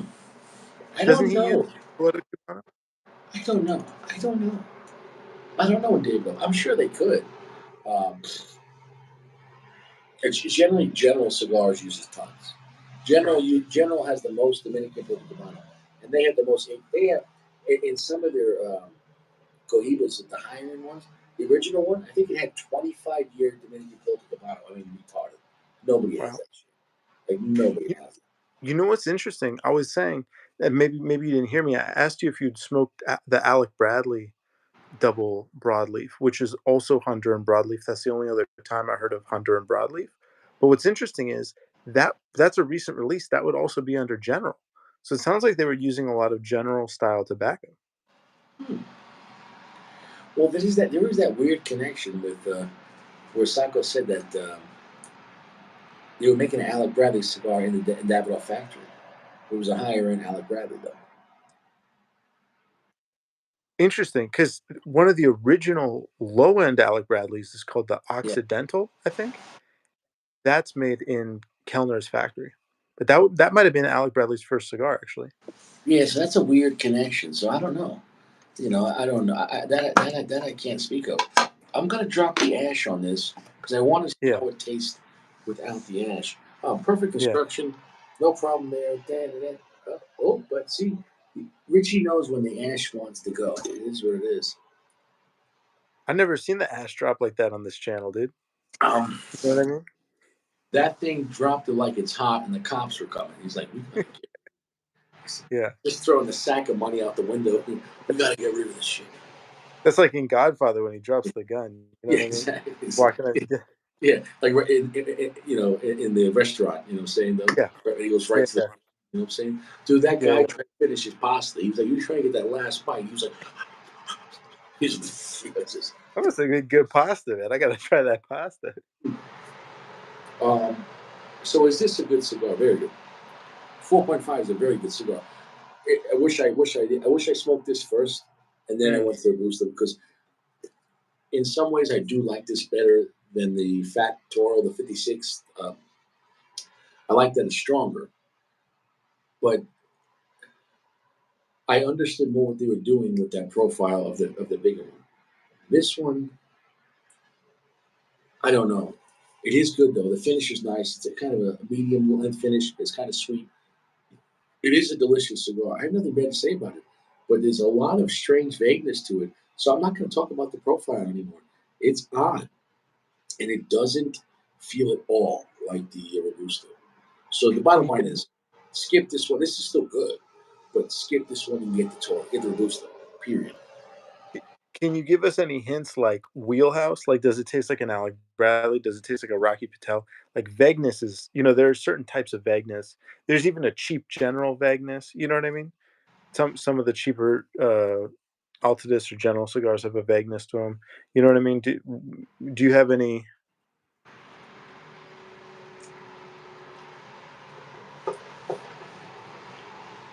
I don't know. It's really hard this cigar to compare it to anything. It is. I'm being dead serious. I'm not playing with you. Like I wish I could just tell you. Um, and Richie, if I don't know, I don't like to say. When Yeah, I'm fair enough. solid on something, I'm going to say it over and over and Sure. over. Like just watch last night's episode, and all you soon as you're going to hear it for 3 hours. Rock salt and caramel, sea salt caramel, salted caramel, caramel that is salted by the sea. Like over, like because I'm not lying. This I'm not sure. You know what I'm saying though? It's like that song by Aerosmith, "Dude Looks Like a Lady." Like I don't know, maybe, maybe, maybe I can't place this cigar, and that's Into okay too. Have you had yeah. a cigar that's very vague to you? Um, I have definitely. I think. I mean, for one, I had a dark Corojo recently that was vague to me, but it was because the flavors were very weak as well. But in terms of just confusing, Mhm. I feel like Alec Bradley, I'll often get a confusing flavor profile off of, where I'm just like, I'm not sure. It's like a bunch of things that don't really make sense. There's some things that, you know what I mean? Hmm. Um, I don't know. It's like this doesn't feel like a Honduran cigar. This doesn't feel like a Nicaraguan cigar. I can't say a Mexican because nobody's making a Mexican San Andreas Puro, which would be fucking cool, but nobody has that. Nobody does I'd smoke the shit out of that, dude. That'd be so cool. that. Like nobody does. Nobody does that. I just don't Dude, think. imagine a Mexican Habano, like on the Monte Cristo Platinum, do a Habano filler and do a Mexican San Andreas wrapper and bind. That'd be cool. I don't know, man. Maybe too simple, but I'd be curious. I You think might. the world is spoken when it comes to Mexican tobacco. They use San Andreas wrapper, and that's it. Like that's. Same thing with oh, what's that weird shit? The one in Brazil. Like you have Brazilian tobacco, but like only CAO was balls enough to go DX3. Like they have a Brazilian Puro, and like it was too much. I didn't like it, I man. think I don't like Modafina. The more I've smoked Modafina, I don't like it at all. I think it's and I like Brazilian Habano.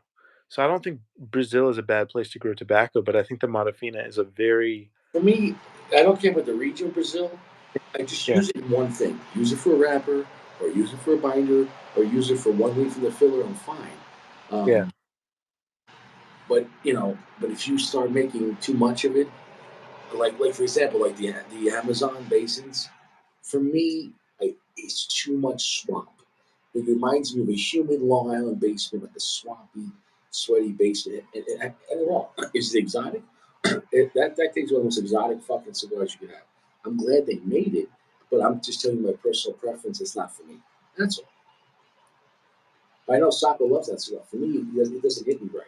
But if it hits you right, you know, I think I could totally see that. I think a lot of the time with the Modafina is to me it almost tastes like burnt rubber or like a shoe.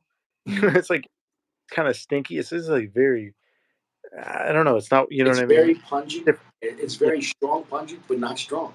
Like all the Brazilian tobacco I have, it's never full strength, but it's right. pungent. It's like a medium strength, pungent, weird shit, and you're like, Yeah, like like it's such a strong presence that's medium. You're like, what the fuck?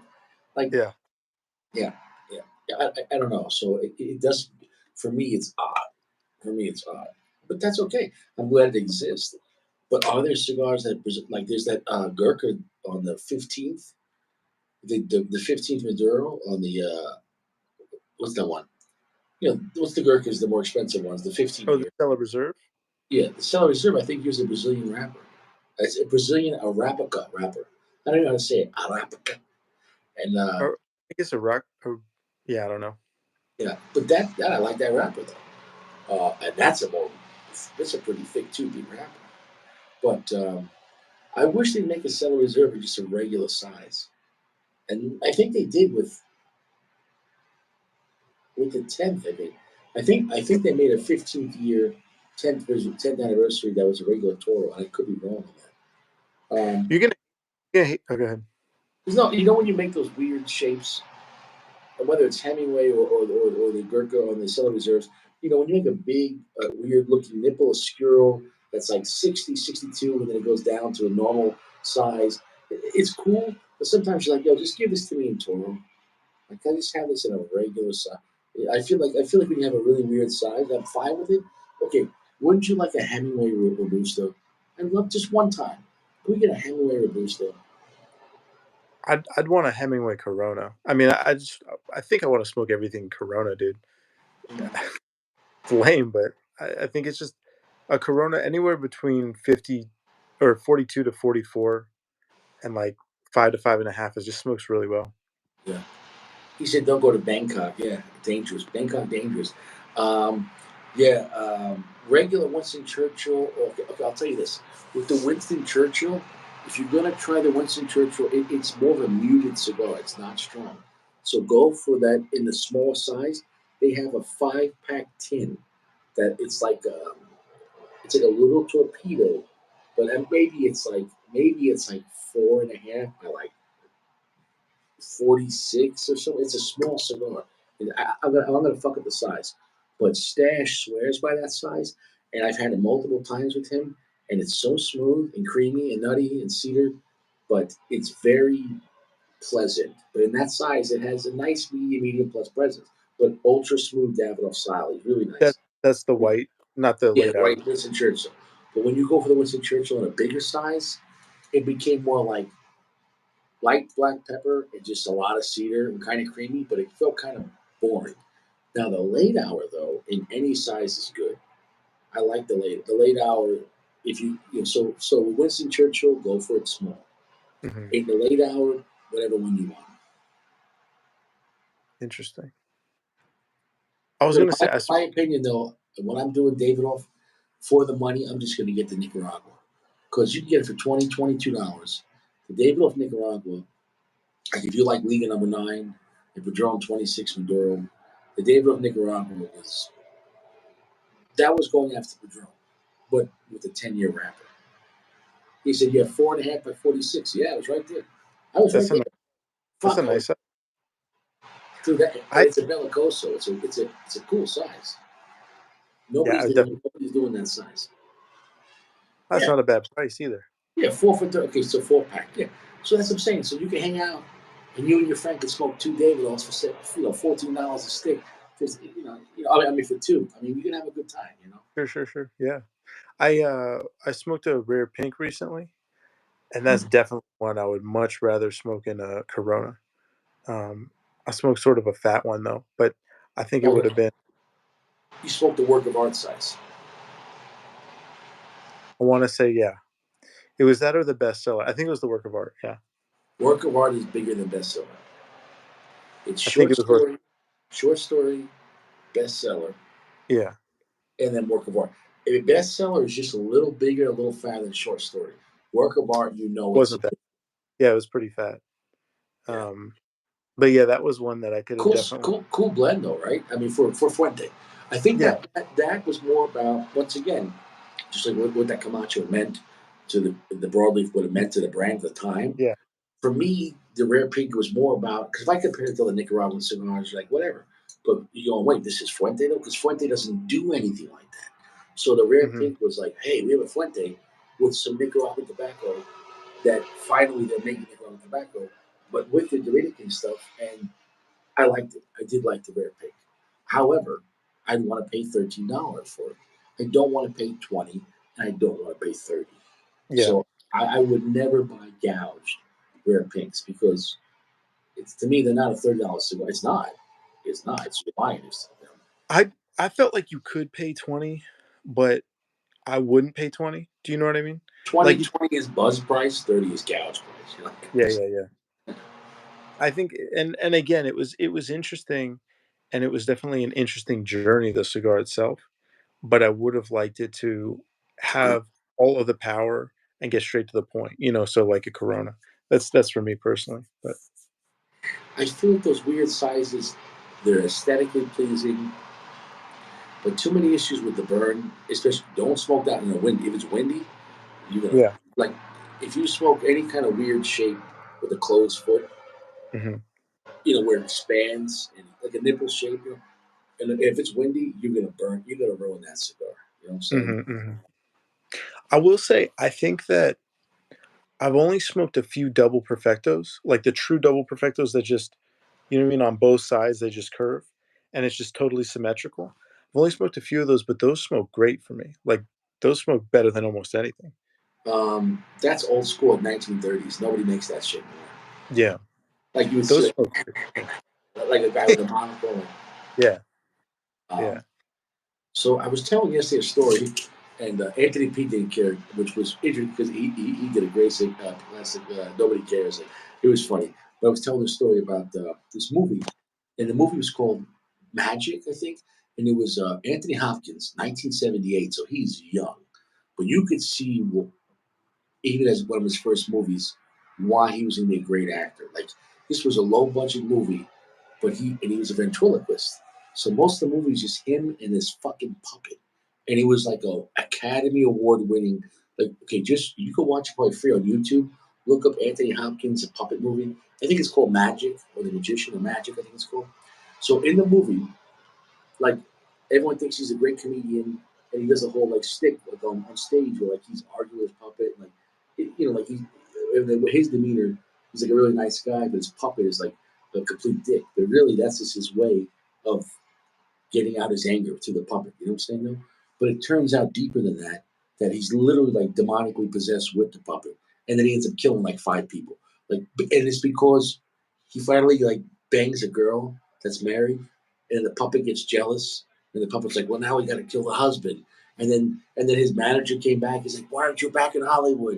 And he's like, "Now we got to kill this guy too." And so the puppet like and he's like telling the puppet, and the puppet's like in the corner in the chair. He's like this, and he's like using his ventriloquist voice. He's like, "You gotta do it." He's like, "No, I can't." He's like, "You gotta go." Okay. And it's just, It's fucking crazy. And then, long story short, the main guy though, his manager is the Mick from Rocky. Rocky. Come on, Rock. You never seen Rocky? You've never seen Rocky? So Rocky's trained as Mickey. He's an old boxer. He said, Rock, you're a bum, Rock, you're a bum. Anyways, it's that guy. And he's the guy that played the Penguin in the original Batman series in the 1960s. You never seen that one? You never seen Oh yeah, I think is that the guy with the cigar? Mhm. Yeah, yeah. Maybe, So, maybe, so yeah. in this movie, every scene this guy's fucking smoking cigars, and it's like a 9 by 50 ultra. It's like a Churchill Magnum, and Like, it, it's like it, an eight, dude.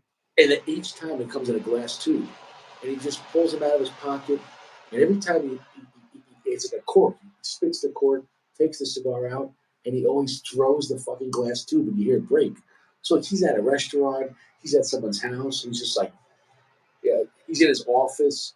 He's fucking gangster, and like this is like glass. Like you hear the glass. I mean, fuck. Hey, someone's gonna get like a someone's gonna cut their foot. Or children are gonna play with glass. Like, this is the 1970s. This guy didn't give a fuck. They'll learn. They'll learn somehow. You know. And so, anyways, before Anthony Hopkins killed him, like the guy smoking a cigar, he's telling him, "Look, I need you to get your head checked out because I think there's something wrong with you." Because when he tells me, he goes, "Listen, say I want you to put you back in Hollywood." He goes, "Just so I know you're not really fucked up, do me one favor." He's like, "Sure. What do you need me to do? I want to get back in the movies." He's like, "Have the puppet not talk for 5 minutes." And he's like, "Oh, well, that's easy." He put the puppet down, and he's just sitting there. And he pulls out the cigar, and he's smoking the big fat cigar. And then Anthony Hopkins is like, "How long has it been?" He's like, 45 seconds. And he's just going on. And Anthony Hopkins is like, "Well, can I have one of the cigars?" And he pulls out another cigar, gives him a cigar. And Anthony Hopkins is just playing with the tube, and he's like tapping it. He's like, "How about now?" He's like, 2 minutes, 10 seconds. And he's doing it. And then finally, he's like this, and like the puppet eyes just look at him. And he's like, and he picks up the puppet. He's like, "Ah!" And he kills him. And he's like, "I knew you couldn't do it. I knew." So this guy's like smoking a Chinese cigar. He's like getting hit in the head with the puppet. But it was just like if you have to tell somebody not to talk with their puppet for 5 minutes, like that guy's crazy. Like he couldn't do it. He couldn't do it. He couldn't. Anyway, it was just an interesting scene with the cigar. Yeah. And I in his office, he has a big box of it, the same cigar, and it's a huge box of like of the cigars in the tubes, and I couldn't tell the brand. I didn't know. I couldn't figure out if it was like an old school. What's it called? Back then, it was really popular for non-Cubans. Was the biggest one in the '70s would have been Macanudo, the Jamaican Macanudos.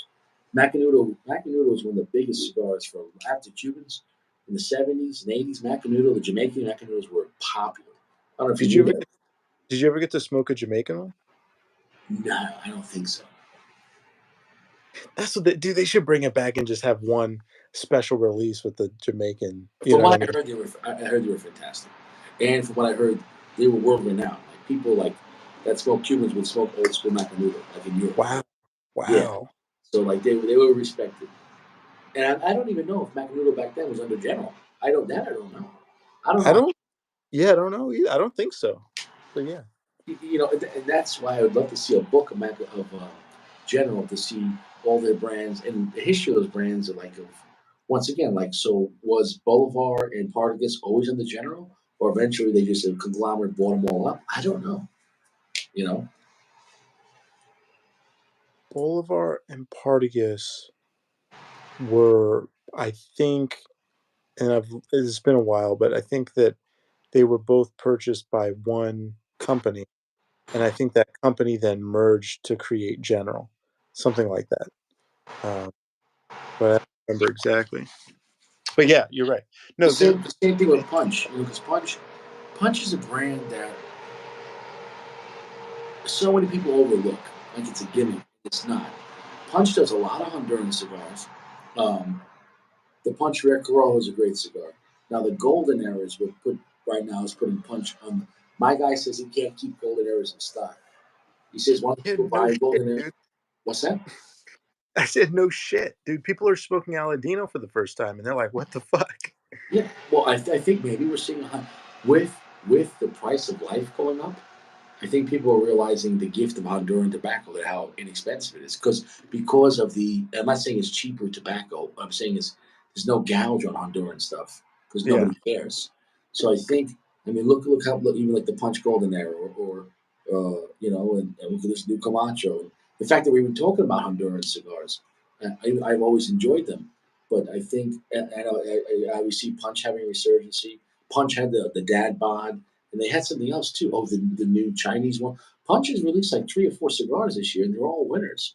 But nobody even thinks of Honduran when they think Punch. They just think Punch is the fake Cuban. So I think we'll see what happens, man. We'll see. Because is Alec Bradley mostly Honduran or no? Alec Bradley is mostly Honduran, yeah, as far as I know. I think it's mostly rolled in racist Cubanas or whatever.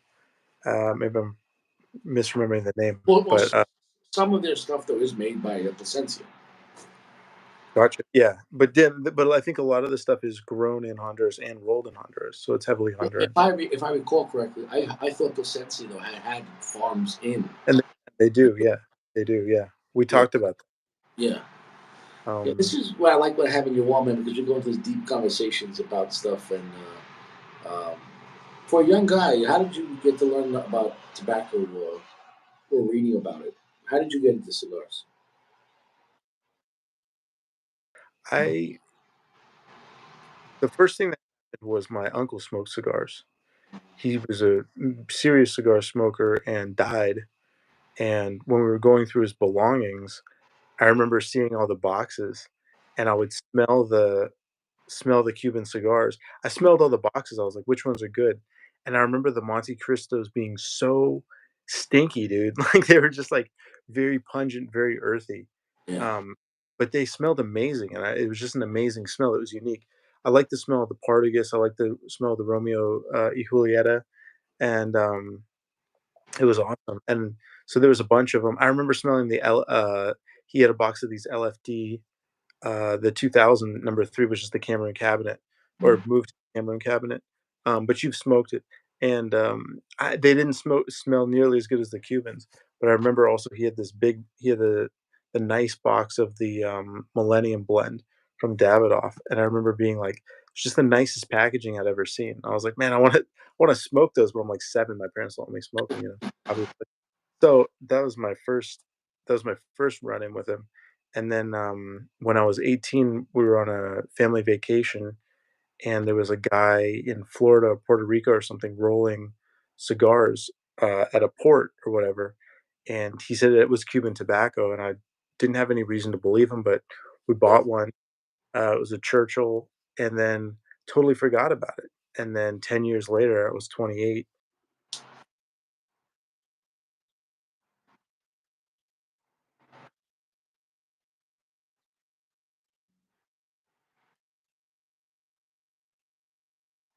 wait for a while.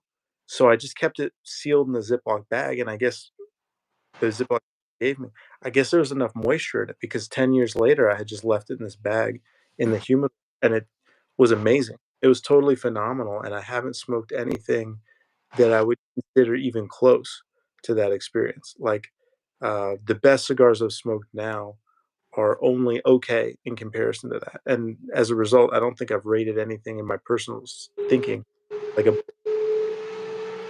so, so That's my neighbor interesting. You had that experience with yeah, that. You lucked out on that. That was still good. ma massively. It was a phenomenal experience, and it wasn't similar to, cigars that I've other cigars that I've smoked in the sense that and I had actually smoked an Illusione 88 a couple years before that, but it didn't make as big of an impact.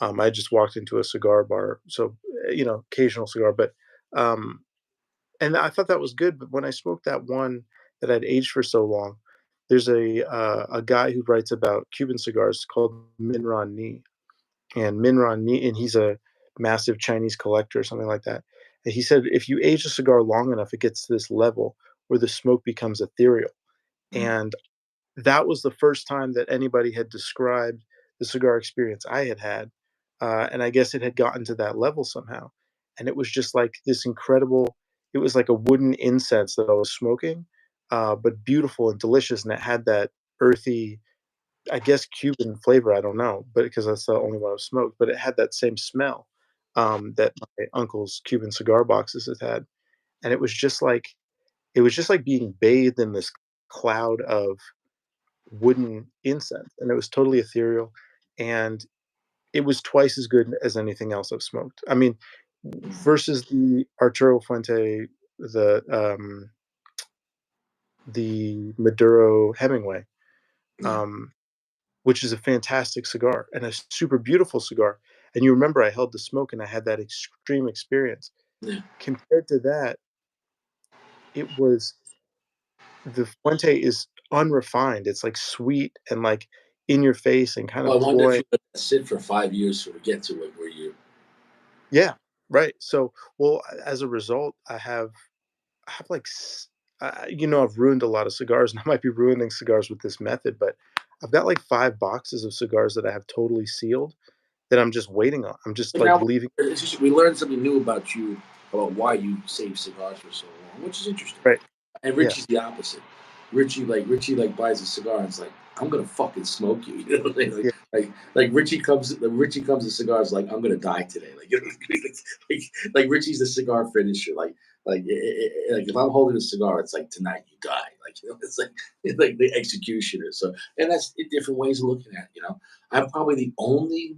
I know I am, which makes me unique. I'm the only cigar reviewer that has no cigars or runs out of cigars.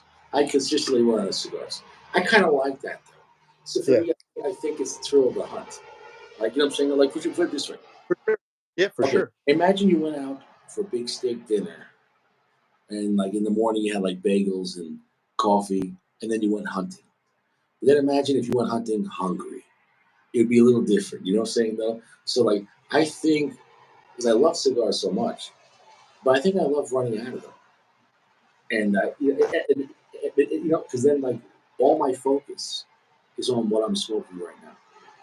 Now, you know, so yeah, I could buy more stuff on the internet and stock up, but I can't stock up on like 20 of the same cigar.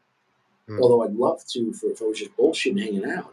But for reviewing, what am I going to do with 20 of the same cigars? right. So it kind of hurts me that way, but at the same time, although I could say, well, maybe have a steady collection of 100 cigars and then still review. But the problem is that I'm just going to want to smoke those cigars. So I think, but that's just for me right now. It it's like I used to have more cigars before I reviewed. I mhm, always had 100 or 200 cigars, but and I then it became more like, yeah. you had a lot of Cohiba, Mm-hmm. remember? Keep a lot of Cohiba, Cohiba. Monte Cristo, and I had a lot of Cubans back then. We had the connection. But that was years ago when Cubans were more affordable. Mhm, I was getting like Cuban Monte Cristo number twos for like $15 a stick. But that was like 8 years ago, which would be around market price. You know what I'm saying? Though now those are going for $40, but right now with inflation, that's what they're costing. You know? right. No, it Although sucks. I couldn't imagine paying, because I thought back then $15 was crazy. Even 8 years ago, $15 was quick because even $15 for Cuban cigars back 8 years ago, that's what Davidoff were costing, 15, $16. It was like, wow, it's a lot of money, you know. And so it's amazing how quickly the market changed, you know. But then again, it changed on the internet. Like CBIT changed everything, and then Cigar Page was like, to me, I like Cigar Page setup better. Instead of playing games with bidding, Cigar Page is like, and Cigar Page has more, like Cigar Page will do Millennial V's. Right. You want a 5 pack for $32? Here you go. And you're like, oh, fine. You know, where even my guy had his good price, it's $12 at a lounge. That's cheap at a lounge, but that's still five. Will cost me $60. What I do love about Cigar Bid, though, is, sometimes you can get a 5 pack for, like, $10, you know what I mean? $6, really, really cheap, so I think you just have to be really patient with Cigar Bid, but to me, there's a little bit of fun in that, if that makes sense, but I agree, Well, I'll Cigar say this: I've gotten no damaged cigars from Cigar Page. Where CBIT, I have gotten damaged cigars. really? I've actually gotten I've had orders of hundreds of cigars from Cbit, and I think I've gotten maybe 3 damaged, over hundreds. Lucy's or 5 packs. Lucy's. Interesting, because most I think damage I got was from 5 packs. Like one out of the five was like Interesting. really Interesting. ugly. Yeah, Huh. yeah. But Anyway, then again, you got to say, and I couldn't listen. And I talked to the guys from General for a long time. I couldn't get an answer out of them, though, like a straight answer of, listen, right. your best stuff's going in a box. So what justifies Lucy's in 5 packs? I just want to know. Like, what justifies? Or else, because why would you just sell them all in a box? Because obviously, Lucy in 5 packs have to be overflow. Because if you could sell each one in a full pack of box, you would. But clearly, there's just the market's saturated. So, and people can only buy so much. So, why are you dumping 5 packs so much lower? Because the bottom line, you can say, oh, they just get a better deal, they buy in bulk. Sure, but they still have to get it from the source. So, is I bet. what they told me was when it comes to the new stuff, Cohiba, they will not be doing any games of Royale or the M or the Purple because they're not going to hurt their brand. And at the same time, those are more expensive cigars than they make. Whereas he basically says they made their bed. He said this came from the higher ups. He says it was up to him. He wouldn't sell Red Dot on a CBID for like a 5 pack for $18 because that hurts the brand. But he says the higher ups are making money, and because I guess as long as people still buy him at full price, they're going to get the people that won't buy at full price, and they'll buy them over here, you know, and then maybe eventually they'll come back, whatever it is. So it's Yeah. kind of like it hurts them, but they don't care because they're making money either way. Whereas if you were like a small cigar producer, you couldn't do that. Right. You couldn't Right. say, "Oh, let me try give me a boutique brand." I don't know. I don't know. What's a popular boutique brand right Tatuaje. now? Nah, that's like a big brand now. Um, like Crown Heads, even then, that's kind of getting bigger. I don't know. I don't really know any small ones at the moment. I know there was that one that was doing the street tacos, Rojas or something. But you get what I'm saying, though. They can't do a 5 pack for like $13. They can dump it. You know what I'm Right. saying? Right. But Right. when Right. you're making like millions of cigars, I don't think it matters. I think Sure. because they know what next year they're gonna have more of them. So they're just like, get rid of these fucking things. Because you think the cigar manufacturer wants to keep their cigars? Once they're done, like get them Right. out of here. Right. Move Right. because it Well, costs them money just in storage. sure, for sure. I bet that there's a distribution. Some people are buying stuff in singles, some people are buying it in 5 packs.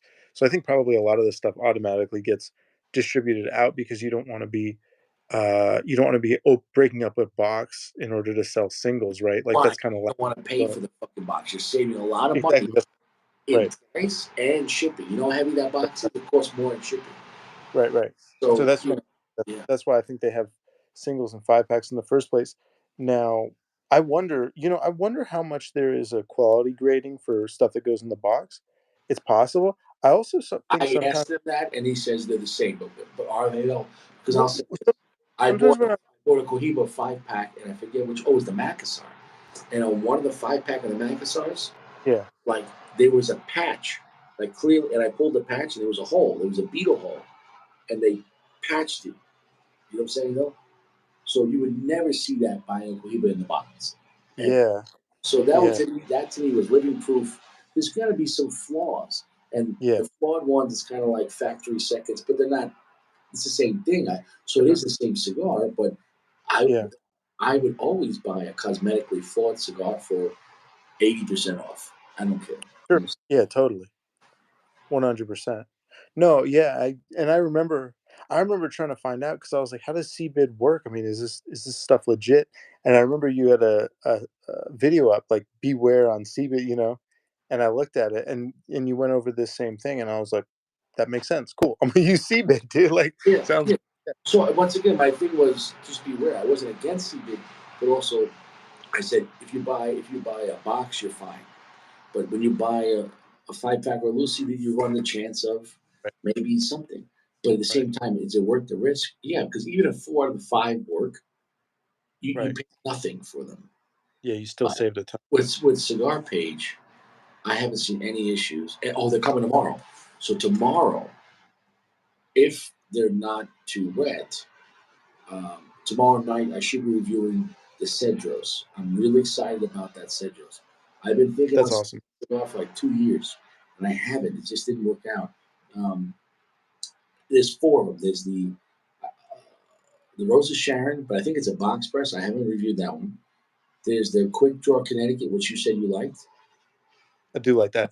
Oh, but Um, I will say, I think the quick draw Connecticut's I have are, like, more than 5 years old, and I think an AJ with age on it works really, really well. I think a younger AJ isn't as good, so we'll see. I mean, obviously, you're not gonna age it, so we'll see if it's good. yeah, I don't think AJ cigars are meant to like age for 10 years. The quick draw Connecticut's that I have aged, like I said, they're, like, 5, 6 years old. They're really good.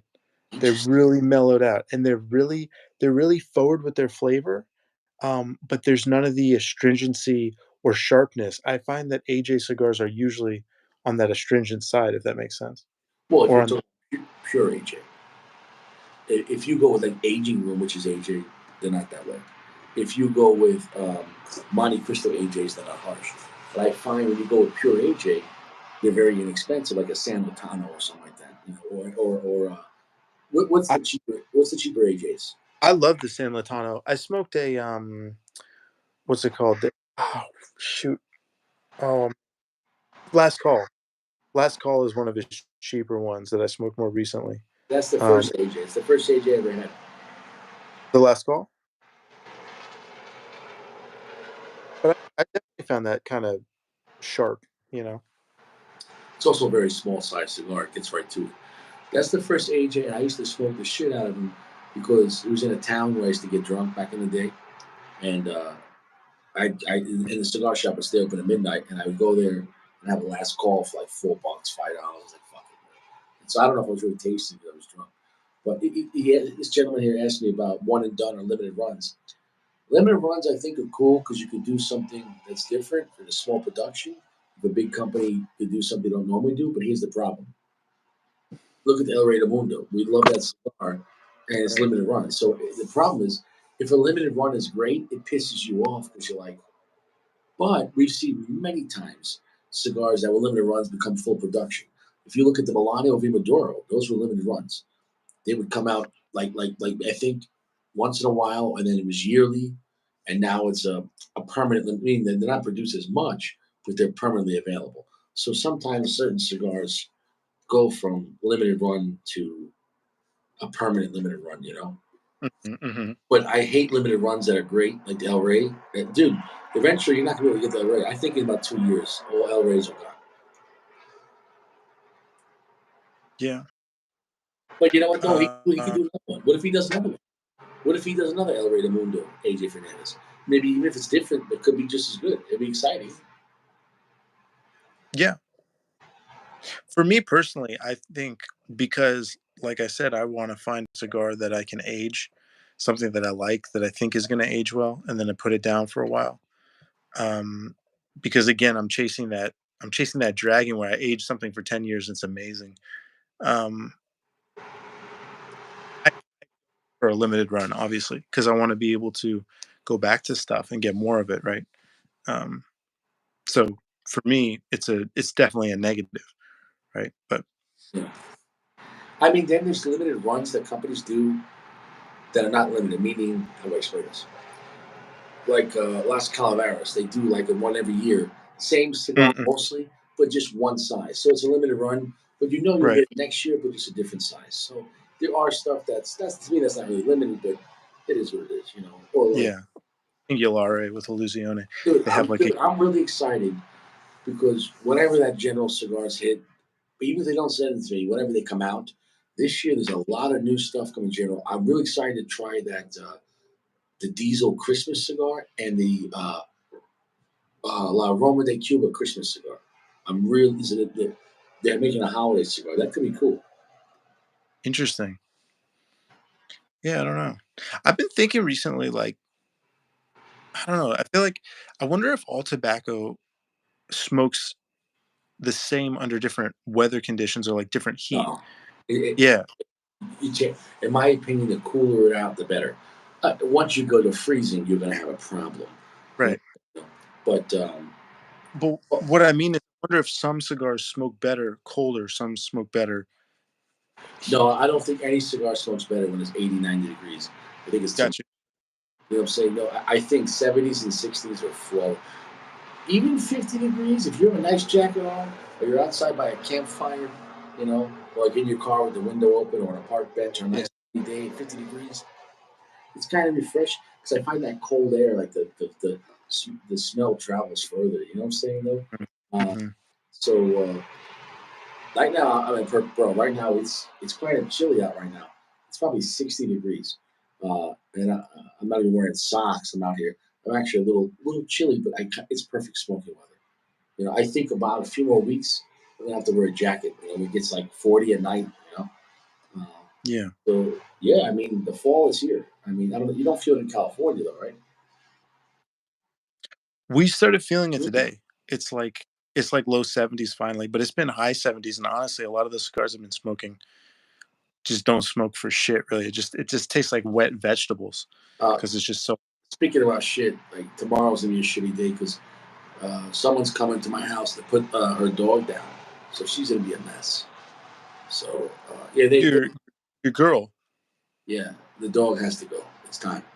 So it's been happening for a few months where like the dog is. It used to be, she takes the dog out, 4 or 5 times a day, and very rarely had an accident. Very rarely. But the past Yeah. few months, it's been like okay, once a week, okay, twice a week. The past month, like dude, since like the past 2 days, the dog shit in the house like 8 or 9 times.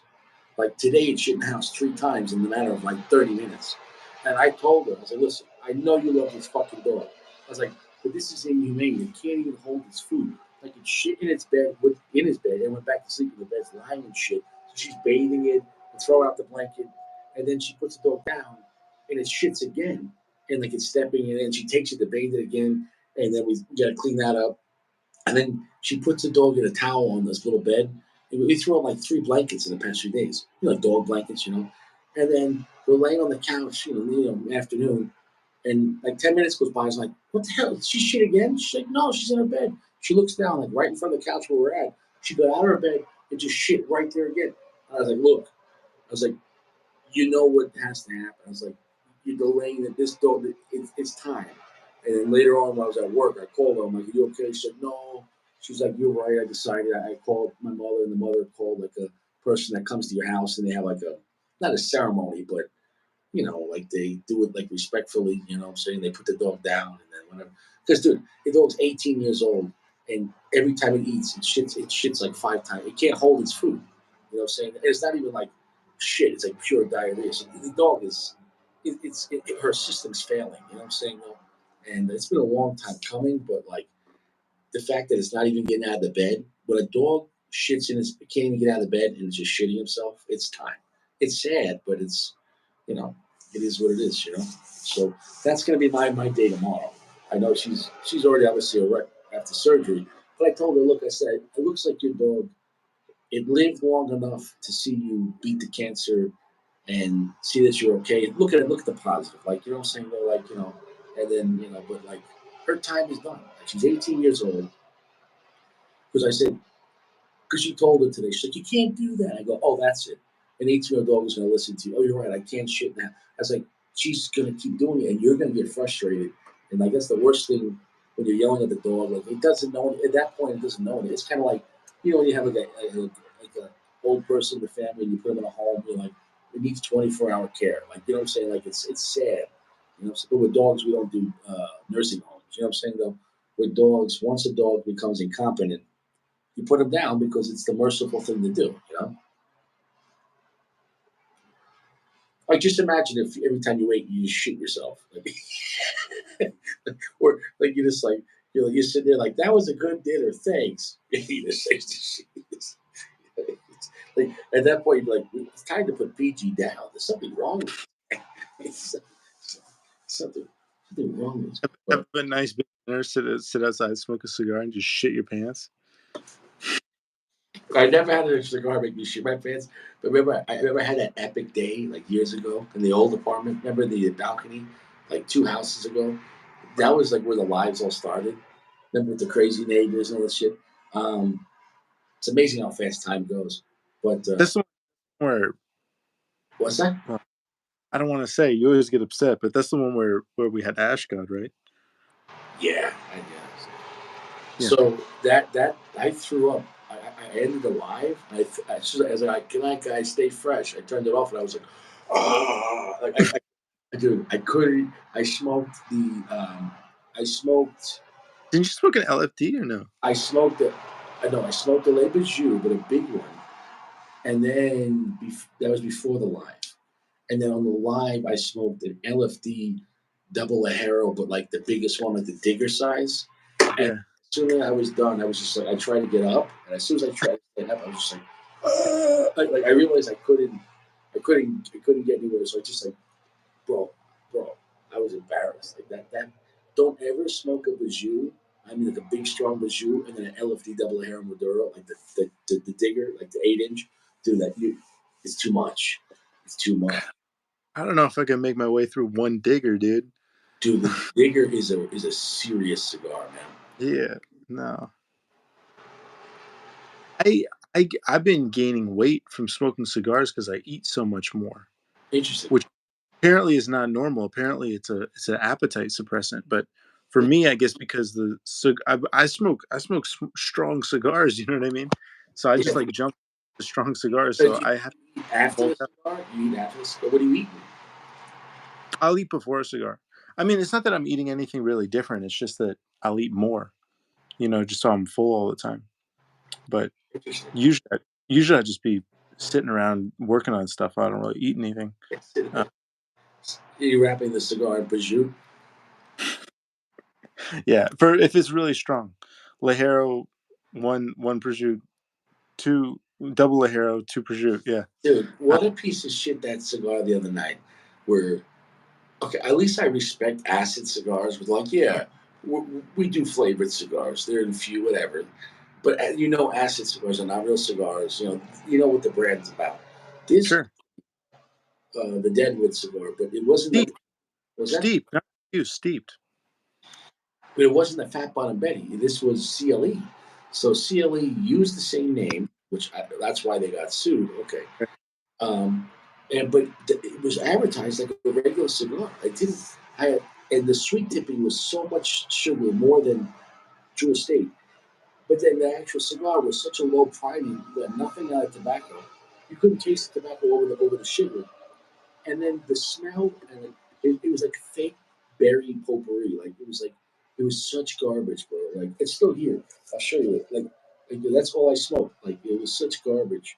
I don't even want to Mm. smell it. I don't want to smell it. Like I almost don't even want it in my ashtray. Um, and that was a free cigar, and it was a piece of shit.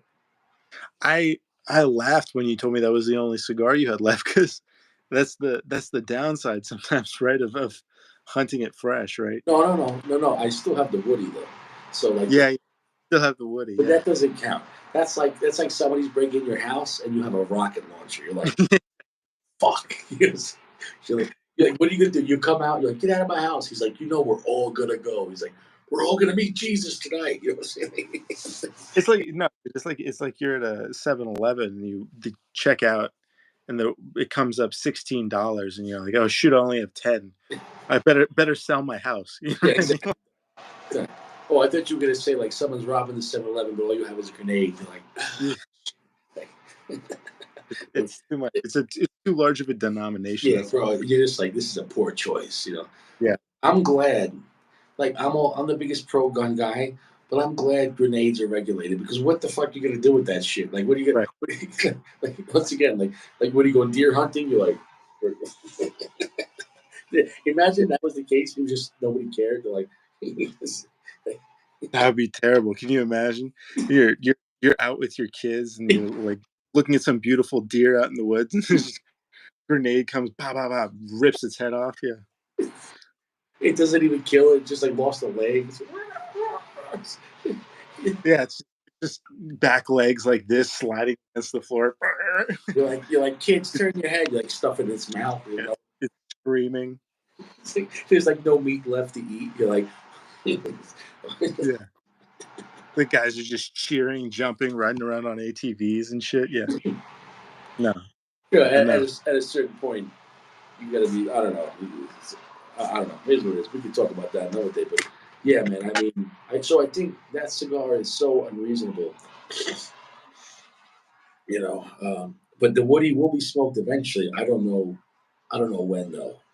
Keeping I'm gonna say mid right now, I'm not gonna be able to finish it. Yeah. Are you keeping it humidified enough? Um, I put two Bovida packs in, and in like Yeah. 2 weeks, two Bovida packs were completely dried out. Like basically, the foot of the cigar absorbed two Bovida packs. Two, like 100% absorbed all the Bovida pack. So that's how much tobacco's in there. It just, Yeah. the foot drink, dude, you could pour like a gallon of water in that thing, you wouldn't even know. I think you probably had to smoke it right after you opened it, you know what I mean? But we'll see. No, dude, picture how it's in a cedar thing. How you know how much moisture is in that cigar.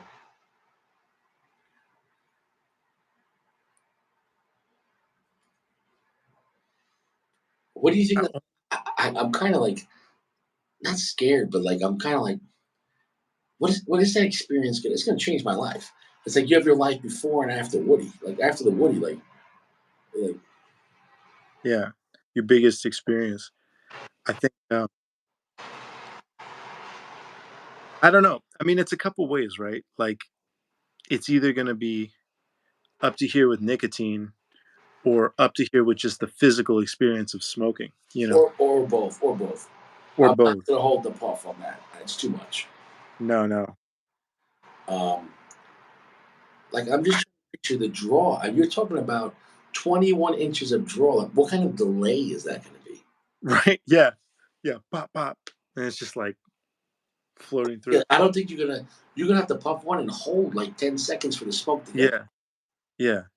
You have to like triple puff and then hold. Yeah, I don't. And what if it burns really slow? Like, like what am I gonna do? Like realistically, 6 hours? Like, and I can't bring it to a location because you just gonna get 911 calls. There's a man smoking a baseball bat. He's just like, A didgeridoo. Yeah, he set his didgeridoo on fire. there's a guy with Yeah. a nightstick. It is. You know what you could do? What if you set it up on like a tripod or something so you didn't have to hold it the whole time? Yeah, it looks like a telescope. It's like, Yeah. Yeah, set it up on a telescope. yeah, I don't know, man. Like, but where am I gonna do with the ash? Where am I gonna put the ash? Put a tarp down, I guess. Yeah, I'm gonna need a bucket, just like a big bucket. Like, maybe I'll take like a gallon of milk, an empty one, and cut the top off, or just. Mhm. Yeah. You could just put a bunch of the wee wee pads you're not gonna be using now. Dude, the dog never. Every time the dog missed it, no matter where I put the weenie pads, it's like, oh, this is where I don't shit. Like what if the dog is like, oh, this is the important part, don't shit over here. And you're like, If you guys have access to any tobacco, what blend you making? doesn't make any sense. What blend would I make? Yeah, and let's say non-Cuban, dude, or we could say any. He said any tobacco. I guess if you had No, I Cuban, want Cuban tobacco, and I want to mix it. I want an Opus X with Cuban filler, and not all of it, just like two leaves.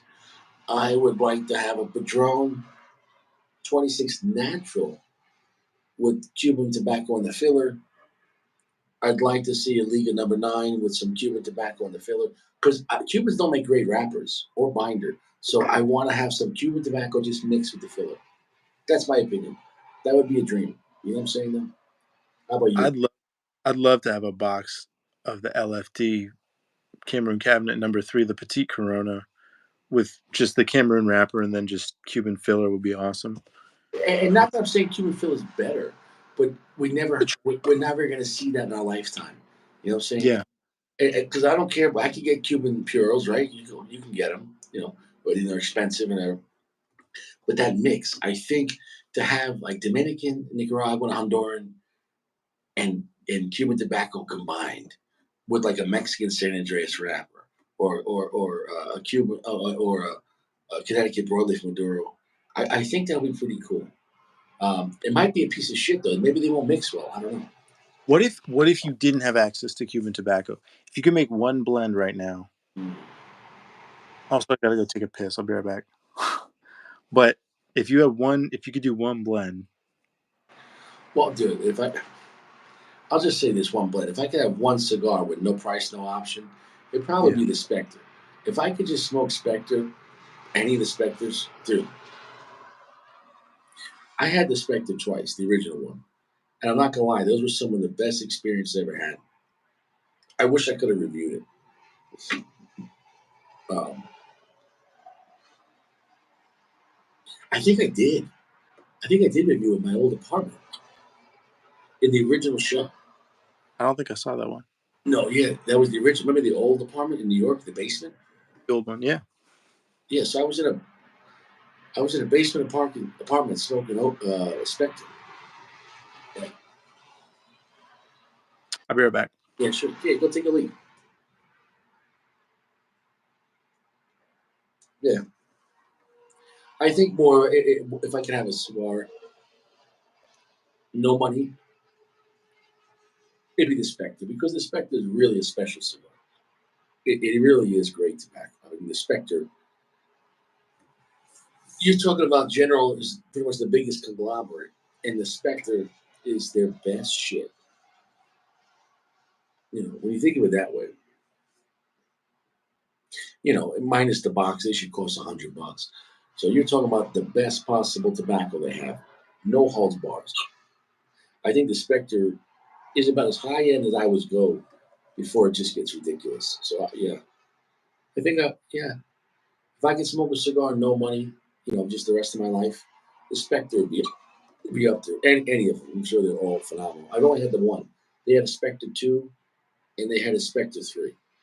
So, but I was saying, if I could smoke any cigar for free for the rest of my life, probably the Spectre because anything higher than that, now we're getting like even more ridiculous than $130 cigar. So, but the Spectre, bro, you picture Spectre is the best possible thing General could release that year, like their best possible shit, like with their best roller, one roller. Um, I wish you could try a Spectre, man. Like, it's the original one was phenomenal. The original one was like smoking like it was like cream and cherries and like beautiful spice. But I mean like I literally the aroma it smelled like you were smoking like pure cherries, but it not like in a bad way. It was the first time I had it was the first night I met Lauren. So I came to Colorado, and the mayor gave me a Spectre, like two Davidoffs, like an Opus X. He's like, "Yeah, enjoy yourself." I was like, "Oh, thanks." I was like, "You didn't have to do that." And, I was out by a fire pit, you know, at a hotel, and it was winter time, but the sun was out, so it was nice. I was smoking that maybe late afternoon, and she was smoking with me, and she's like, "Wow!" She goes, "Are all cigars like this?" I'm like, "No, that's $100 cigar," and, and that was like 5 years ago. And so she's, "What's that?"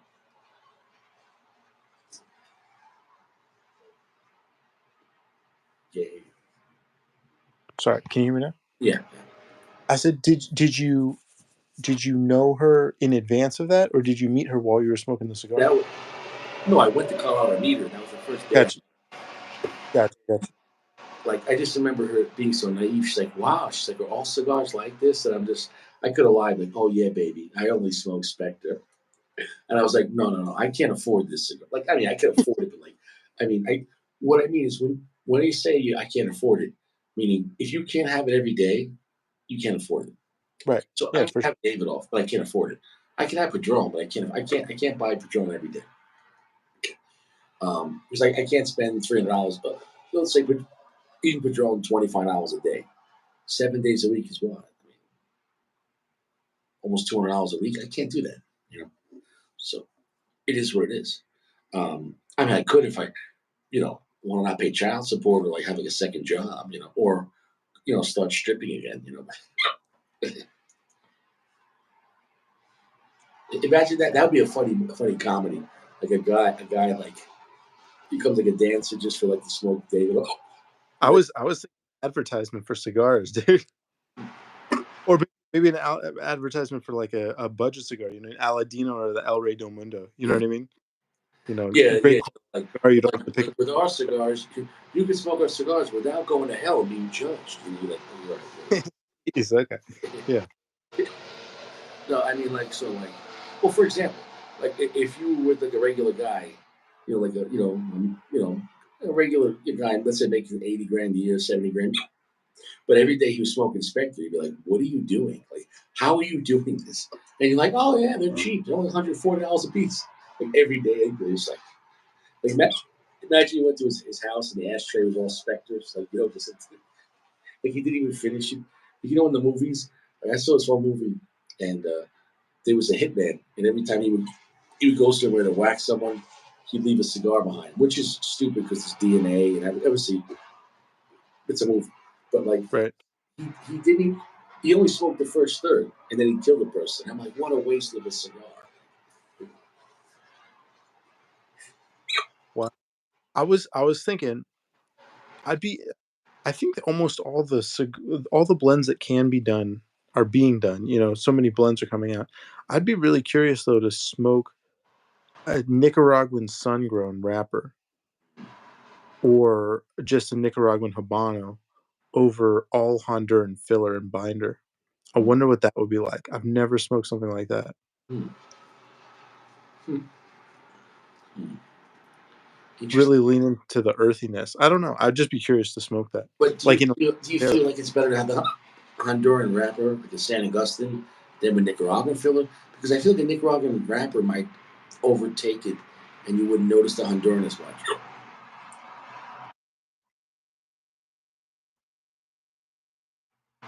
Only because I feel like Nicaraguan tobacco is more. If we're talking about stronger cigars, I feel like it's more pronounced than Honduran. But I feel Honduran. I, after that Camacho, I feel like Honduran puros play better with themselves than like how many Nicaraguan puros are there? I mean, most of the time Nicaraguan. I'm sorry, this cigar gave me hiccups at the end. I don't know why. It's a mysterious cigar. Well, I don't even know what I just smoked. It it wasn't 10. It's a 4.5. It's a very good cigar, but it's not.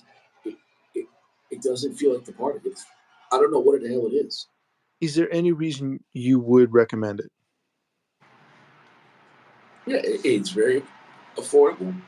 It was pretty strong, but it's absolutely mysterious. The Robusto is superior. Like now that I reviewed the Toro, there's no excuse to buy the Toro, even though it is good. It's very good. But for the Robusto, you're gonna save like 70, 75 cents, and you're literally gonna get the better version. Like it doesn't. Doesn't have. No, no. Are you gonna try it in Robusto or no? Well, I don't have money for cigars right now, so I'm not buying anything. But at some point, I'm not sure. I'm not sure if I want to smoke that because I think I would rather smoke the Camacho broadleaf. Mm. Yeah, I think it was a bold choice for Camacho. Everything about it.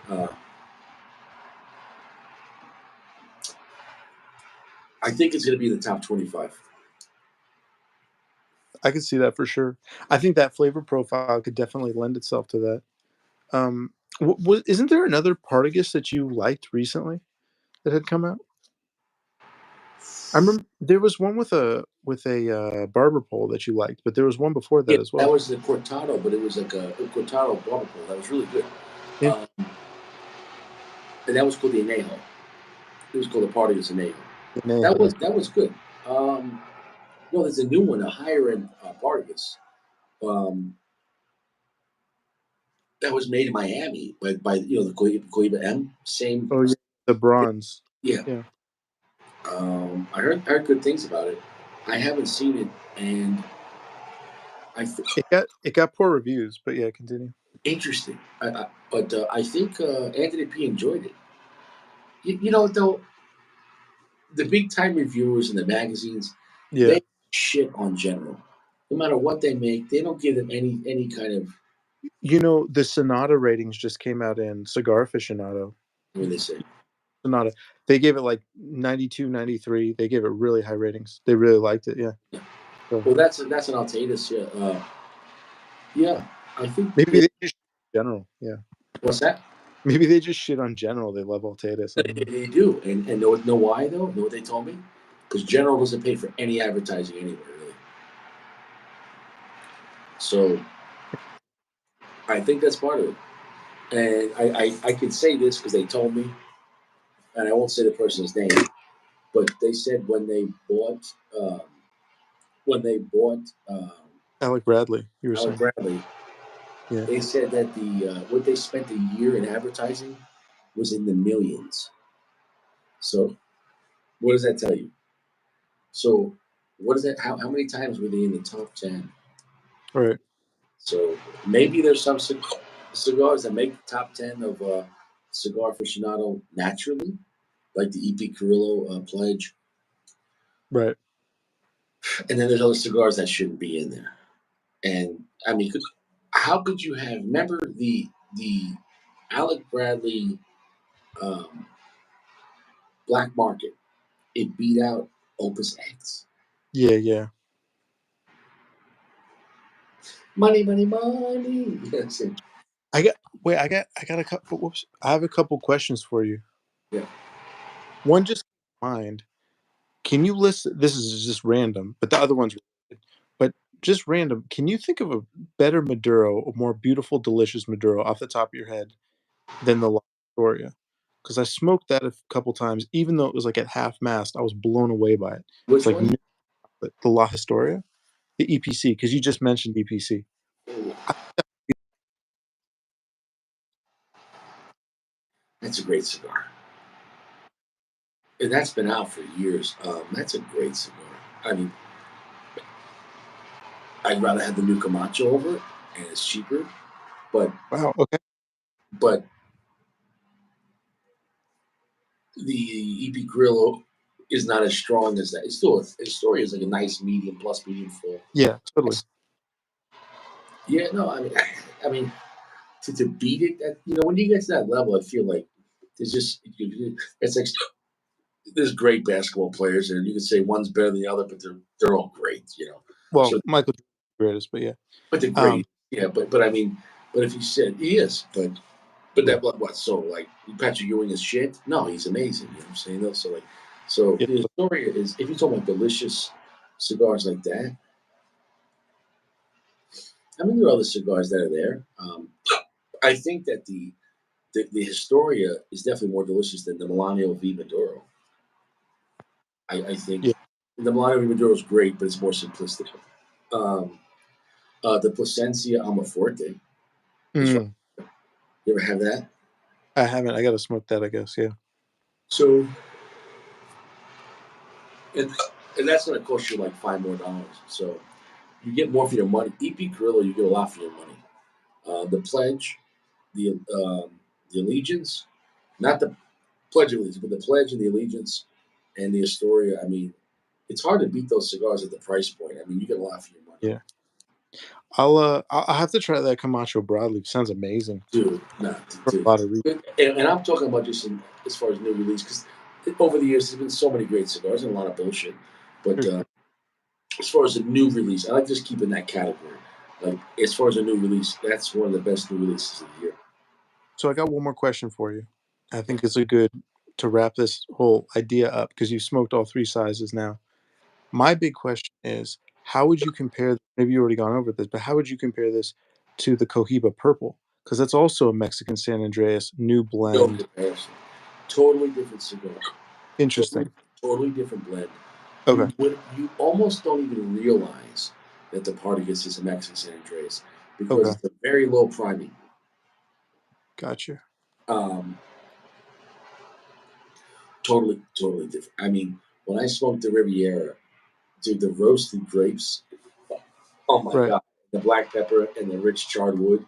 I'm in the mood to smoke that, man. I have to get one of those again soon. If I can find them on Cigar Page for even like a 5 pack for like $50, I'd buy it. Hmm. Yeah, the Riviera that's a phenomenal blend. It's not that I forgot about that cigar, but I'm co- Sure. I'm constantly reviewing stuff that I haven't had. There's so even look at this new, not new, but I mean, there's four. I'm getting tomorrow. Oh, the The Southern. Yeah, I mean, it's so many cigars. I Right. go much. Let's say I can make 3 to 5 new reviews a week. I mean, it's a lot of cigars. I mean, look, I reviewed 3 different parties, the same cigar. So sometimes one cigar is 3 reviews, Right, right. you know. But I felt the Partagas was worth reviewing all 3 sizes. Um, Yeah. yeah. So it really changed the blend. Um, it really. Now, when I tried that Robusto, the Davidoff, do you think it's? I'm sorry, the Davidoff, the Camacho. I'm upgrading the cigar. Um, do you think that's gonna be better or worse? I actually feel like it might be worse. It sounds like you hit the sweet spot, you know what I mean? What I'm worried about that if you made that cigar any stronger, Yeah. it's not necessary. I think it's gonna it's gonna make it stronger, and it doesn't have to be. It doesn't have. So Yeah. now I'm going into that review with the in my back of my mind. But so now you ruined it for me. So I think it's also possible it'll be a different cigar, like this one. It's possible it'll be very similar. It's possible, also, like I said, Davidoff seems to really switch up their blends, multiple leaves based on different sizing. So it could be a lot different. It could be better because I don't know. I mean, how could it be better? It doesn't sound like there's anything left on the table. you're right, because normally when you go smaller, it's just going to be stronger. And if the Toro wasn't strong enough, then you're going to be happy. But if the Toro was Right.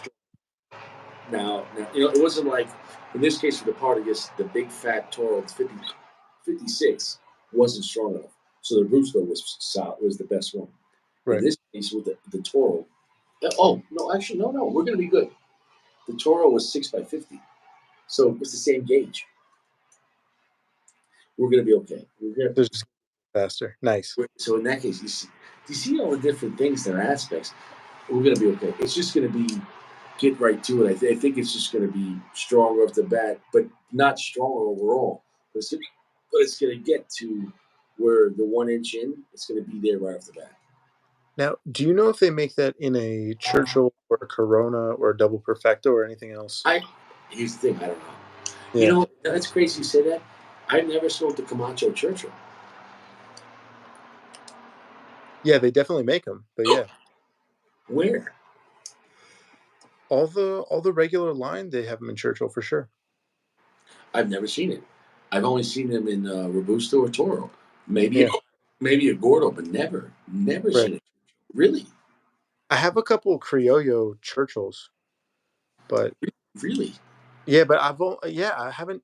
I don't. You know what? Even as many Camachos as I bought, as many cigars as I bought, I don't think I've ever bought a Churchill in any of the other blend. Like I'd like to try it in the Corojo, probably. If anything, but you know what I mean? Well, in my opinion, I wouldn't waste any more time with Camacho except for the broadleaf. Yeah, fair But enough. Yeah, it's my opinion. Yeah, I'm not. That's the only thing too. Besides that cigar, saving the brand, I feel like it replaced the brand. Like everything else, you're like, bro, right, like like right. they, they're they put a lot into that Yeah, cigar. Like, yeah. so right, so it's 5 by 50 and 6 by 50. So I B think B B A B H before or HB yeah, before exactly. broadleaf and after Humboldt. I never, and that's crazy. I never would have thought a Camacho Honduran broadleaf would have been that impressive for the brand. Um, and I'm not gonna lie, I love caramel and sea salt. So, like, if you ever had like a caramel sea salt like chocolate bar, like a thin piece of chocolate, the little squares, the Giardelli, the little square, you know what I'm talking about? That shit is like that with like an espresso, like a little, That's a lot of flavor. That's real good. yeah, That's a lot. it's almost like, and I like what they did was like they didn't try to bastardize, like they just it was like they're like, oh, and throwing jalapeno pepper and a berry note. Like, no.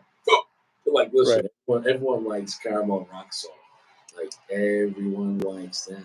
That's true. That's smart. I wonder if they'll continue that with Camacho because the ones that have smoked, they push something so hard, but the thing they're pushing for me has never had any reason to be pushed. So if they're pushing the right, well, except for the triple Maduro actually, but if they're pushing something really hard, but they're picking the right things, that could be a brand, that has a possibility. I'll put this too. This has been one of the stronger Camachos, in my opinion, but also one of the heaviest, but also one of the sweetest. Most time Camachos don't have tons of sweetness, in my opinion. So, Yeah. but the sweetness can be done wrong though. Like if you have a cigar that's really sweet, but it doesn't, if it's like a very light milk chocolate, like off-putting, like it's like Yeah. like yeah. So, where it feels But like I think for what Camacho does, sweetness is probably a good idea, because they're pushing stuff so hard.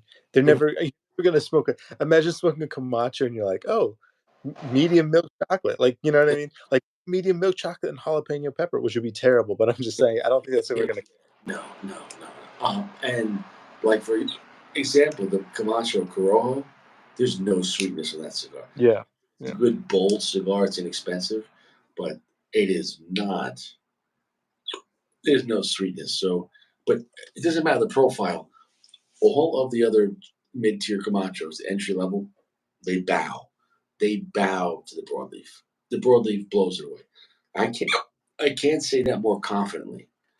I can't. I like that cigar made me refresh my like that's Camacho now. Is that cigar? Now we'll see in the future what they do. So I don't care about anything before that with Camacho. I'll never buy it. I would never go out of my way. I would never buy it. Just wouldn't buy it. That one, and it beat even the barrel age. Buy. Ready? Buy. Buy. That one it replaced the brand. Like it was a reset. Like Well, that's I'm what, so. so that's what's called like a revolutionary cigar, not Yeah. evolutionary. That's a revolutionary cigar where like America, like, hey, we got a great idea. Everyone can say what they want, and everyone gets muskets. You're like, wow, and you get to keep your property. Really? Wow, great. And you have a right to a fair and speedy trial. Wow. Because people don't realize how big that is. Because back then, the king could just throw you in prison to rot. Because maybe he doesn't want to kill you and make a martyr out of you. But he's like, what happened to that guy? Oh, he's in a dungeon. Right, right. So, um, so it is what it is. Yeah. So, That um, yeah, I'm gonna look to smoke that one. Like I said, even though it's not in my profile, it's such an important cigar, like you said, for the brand in general. picture how important Liga Bravada was. Before Mhm. Liga Bravada, George State was making, cigars for junkies. Like, yeah, it's making like crap cigars. And then they tried to make. I remember that it was called Isla del Sol, piece of shit. But I remember having that. They said, "Oh, it's the first Jewish steak that's not infused," and it was like $5. And I was like, and then the Liga Bravada came out, and they're like, "Wow, there was Jewish steak," and then because nobody thinks Liga Bravada, no one says Jewish steak. What do they Right. what do they call it? Liga. No, Liga they Bravada. they leave Liga it. Bravada Yeah. reset Jewish state. No one even calls that Jewish state. Nobody. Right. No, nobody calls Liga Bravada Jewish state. They call it Liga. So in this case, the Camacho broadleaf was a reset. Was a reset. Have you have you smoked any of the Herrera Esteli stuff? No, were they good? I find it so overrated. No, I thought they were really nothing. But they get a lot of play, but I didn't get anything out of them. Here's the problem with the Jewish state. After Liga number 9, in that category, it was all downhill for me. Like they never progressed. Like the Right. undercrowns were just a cheaper version, which were never as good as the Liga. Uh, Mhm. and then everything else, like I don't care. So the only Jewish state cigar I'd be smoking and really excited about is the Ligas. Right. And even the number 9. I like the number 9 over the 52. But then wasn't Molilo and, Saka the guys who made that? Yes, And then they left and they did stuff that people like, so I think it was really more about them than Drew Estate. right. And then okay, that's the whole. Funny you said that. Would you take Steve Saka, Dunbarton, or Tabernacle? And I would take Tabernacle, which it's crazy because Tabernacle is AJ Fernandez, but it's all designed by Nick Malio. The the Tabernacle cigars. You have the regular. You have the Habano Connecticut, Habano broadleaf Connecticut, whatever. No, And then the Habano yeah, CT, I think. yeah, and then you have the David and Goliath. I like the David and Goliath ones a lot, and I like the regular one. Those are great. And then you have the Guyanese or whatever, which are really good if Yeah. you want strong. Elway Wednesday. The Wise Man. Yeah. Yeah, Wiseman, Elway Wednesday, yeah. I don't know if it's for you though. It's very simplistic and very strong. Like it's I don't like I don't I don't I've smoked I think I only smoked the Charter Oak, so it's not really fair. But I thought no, I like but the Charter Oak is a very affordable, very nice medium, cheap cigar. That's not a cheap cigar. Like so, they sell that very cheap, cheap boxes, cheap band, and but that's a solid cigar. I mean, it's like yeah, you get it for like $6, $7, and but you're having a quality cigar. I mean when you can get yeah, I mean at a lounge, yeah. I hear what you're saying. But I would rather smoke a Cafradia over one of those any day, dude, not even close. Yeah, no, Like not even Cafrati is a better cigar. or you could buy a cheap Aladino like $7 at a lounge, I think, a small size. I'd take that all day. But yeah, Aladino's solid, man. I think that the Aladino's here to stay, but it's a Honduran, so they don't get any respect. I don't know what yeah. it is. I hope they don't get any respect for a little while so I can just buy a box of each of the line and then they can get respect after that. I'll be I fine with think me. it takes time because you look at Nicaraguan. Like it wasn't like 30 years ago people were buying Nicaraguan cigars. You know what I'm saying? So maybe it takes time. You know. The only Saka blend I think I've smoked is the Sin Compromiso, and like I said, the one experience I had with it was one of the best cigars I've smoked. So I Yeah. don't know. Uh, I think the Umpagog you should try. It's very affordable, and it's a good dirty chocolatey cigar, but like it's like stout. But But isn't that like the cheap version of the Tricky Chaka or whatever the Mikarita? I don't know. I like the Okay, new Canada, but believe it or not, I'd rather save the money and smoke the Umbagog. That's my interesting. opinion. Okay, fair enough. I'll try. The red tricky chocolate was better, but the Umbagog, I, I know what you need to try. It's expensive for what it is, but cheap compared to the brand. That's funny to say that. The Hmm. Atabay, the Atabay, but the little ones, the strong ones. It's not called Atabay. It's called the Bandoleros. Mm-hmm. So you have Atabay and you have Byron and you have Bandoleros. So Bandoleros is their, I wouldn't call it mid tier, but they're like $16. So for them, it's cheap. It's Atabay, right? But they're like little, like short Coronas, bro. They're called firecrackers. Dude, that cigar will knock your ass out, and it's so good though. Like it's like the firecracker. The firecracker will make Padron feel like a Connecticut. Like it's too strong, but it's holy shit. Like I mean, they weren't lying about the name. So for everyone thinking like Atabay can't make, they make Connecticut's, and you're like, oh, they're really classy Connecticut's. No, but go to a Bandolero, and that guy he's like, yeah, it's called a firecracker, That and sounds mad good, dude. That you know sounds really. that if you, 'cause you only have like a half hour, you light that up, like dude, that cigar will blow your mind. But it is Nice. crazy. It is crazy spending $16 for like a 4 by like 46 or something like that. Like it's crazy. Yeah. It's cheap for the brand, you know. Right. But I mean, Have Have you smoked a cigar from Molilo or from Saka that you think is better than the Liga Number Nine? Do you think they ever stepped it up above that?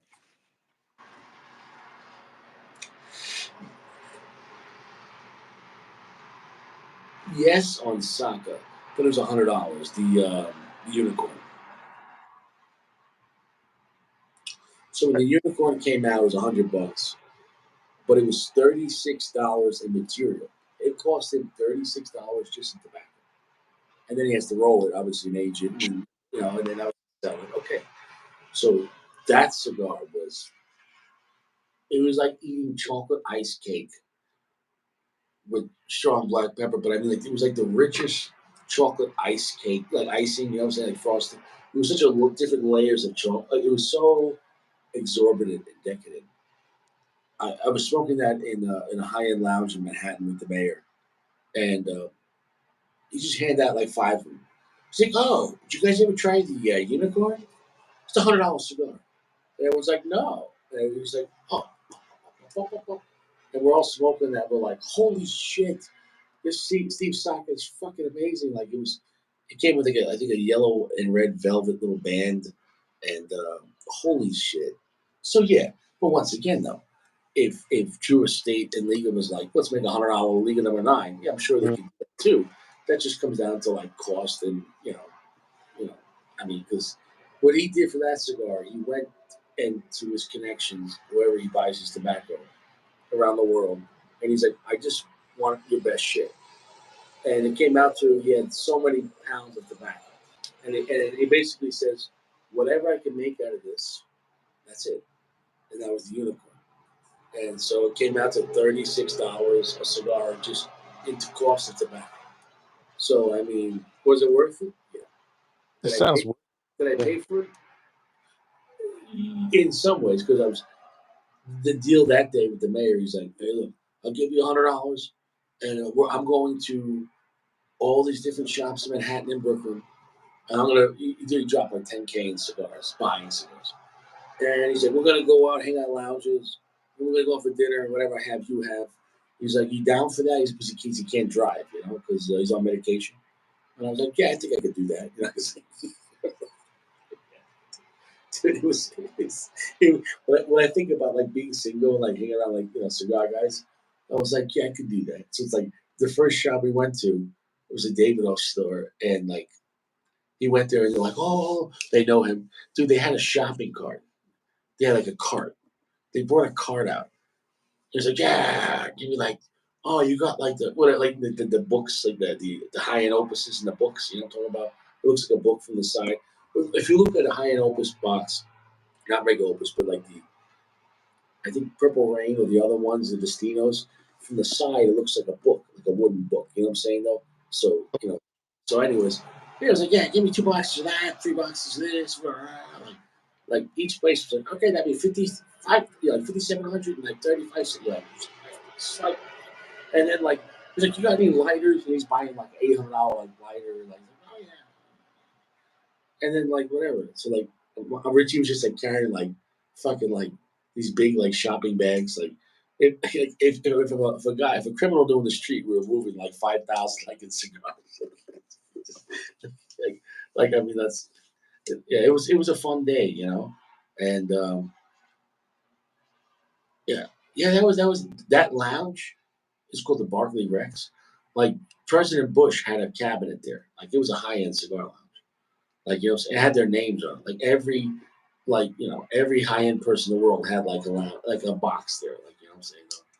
Like so it was. That's I got to hang out outside my element. Like Richie's just sitting there.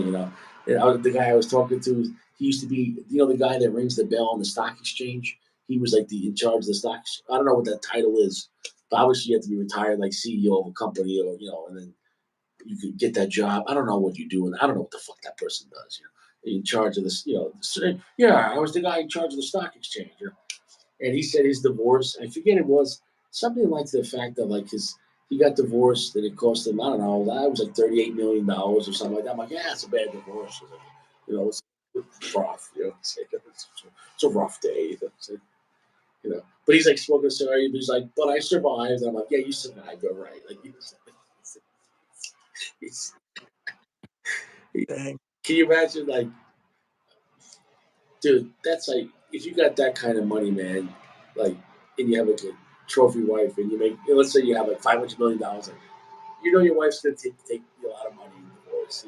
She's get crushed. Can't even imagine being in a situation like that, dude. That'd be crazy. You know what I mean? He Just was just a guy sitting in a chair smoking a cigar. The system got him too. You know what I'm saying? Like, yeah, yeah. But imagine being so, imagine losing $38 million, and you're like, yeah, is what it is. it is. Like,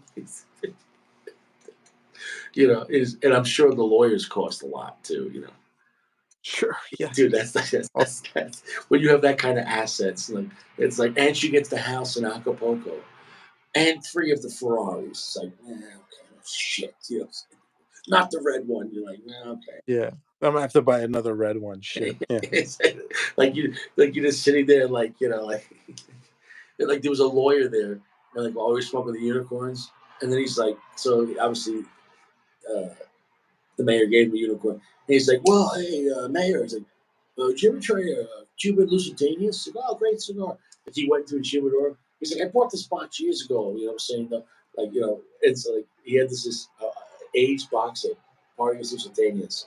And he opened it up and he put it like right there on the table, all like drinking and like having like little snacks and everything. And like I looked at that and he was like, yeah, take one. He let me take the first one. It was such a cool.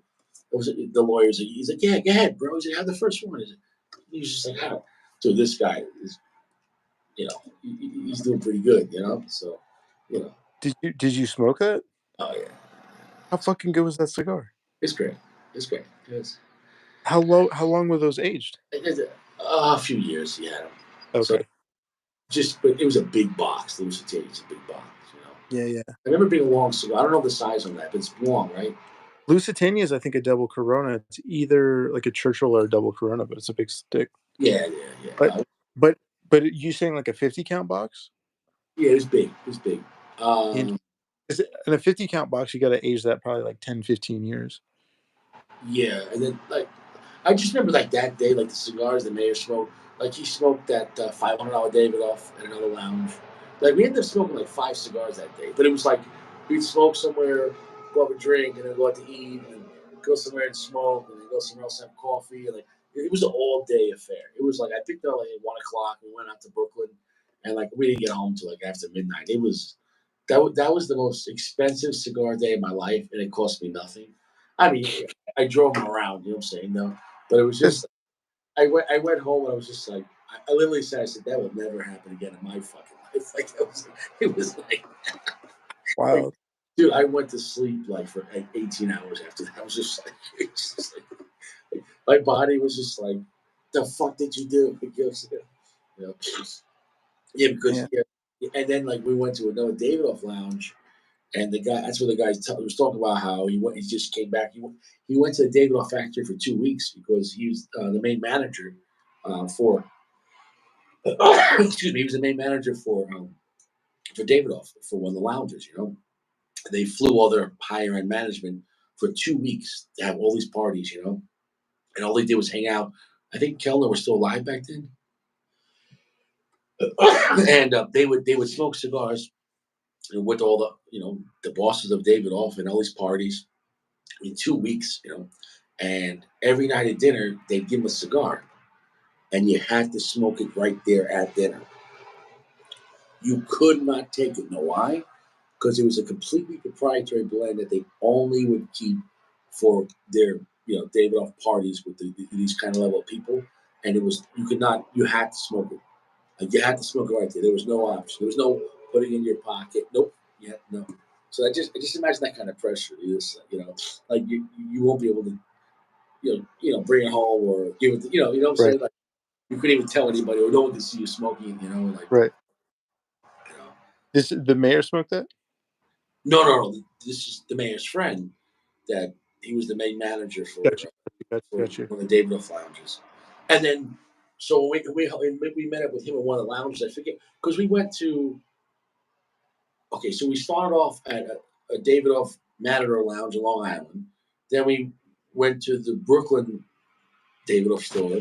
We went out to eat. Then we went to I think it was the Barclay Rex, which is that high end place where like George Bush hangs out. And then Mhm.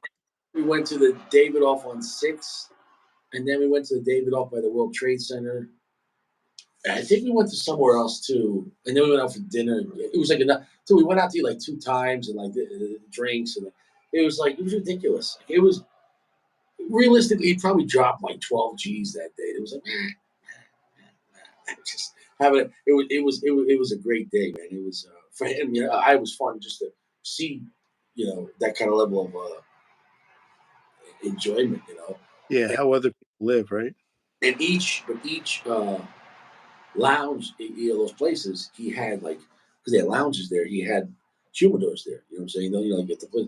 And some of the boxy boys like, yeah, I put one or two of these in there. I was like, you're not even gonna smoke them? He's like, well, he's like, but depending, I like to have stuff waiting for me depending if I come back. I'm like, how often do you come this way? He's like, well, once or twice a year. So imagine having like, I don't know, realistically, 500 cigars somewhere that you might go there twice a year, but like, just I like to have like 10 cases of Opus over there in case I'm over there. It's just, like, you're like God forbid you die, like all those lounges like you raid that the humidors like it's just what are you gonna do with that shit? So it was a nice night, you know it was you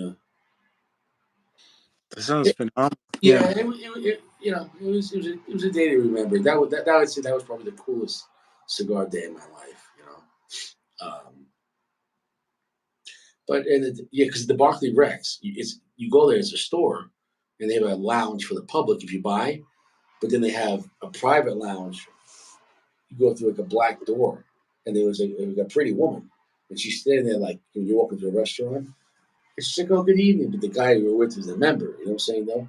So like he swiped his card. And she's like, and she opens the door and she's like, have a nice night, guys. And I just remember going in the lounge. You go up these steps, and then when you go there, the ceiling was like a 30-foot ceiling, and these huge Wow. Manhattan windows is in the financial district.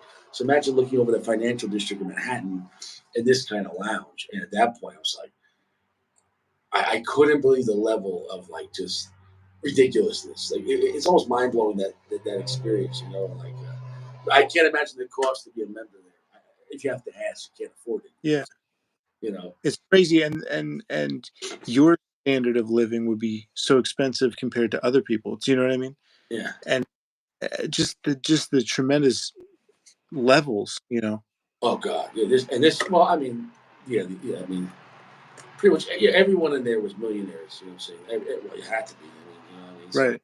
it was. I'm just a guy with a Corolla. I was the driver. You know what I'm saying? Whatever. You know. But whatever. Don't give a shit. I mean, no, That's no one disrespected me. I'm still, still a really big, scary guy. So no one was like, "Fuck you, Richie." You know what I'm saying? oh, Like, I I, mean, I have things you can't buy. You know what I'm saying? Like giant balls. You know what I'm saying? But but it was a fun time. Though. I'm trying to think what my favorite part was. I don't know, but I don't know. It was just a great night. On that note, man, I'll talk forever. I'm gonna go to sleep. My friend, it was nice talking to you. nice. It was important review because now we know the pecking order of the three cigars. Three different Mhm. experiences. Robusto's the best, hands down. The big one is a gentler version of Robusto that whispers it, and then the Toro fucks it up. The Toro's like, whatever. Yeah, well, sure. I don't know. I don't. It was a good cigar, but it doesn't even fit in the profile. It doesn't I wonder even. if it got a dud, man. It just seems so weird. You know what I No, mean? I don't. I don't think so because it didn't. It tastes like whatever that change of size really changed that.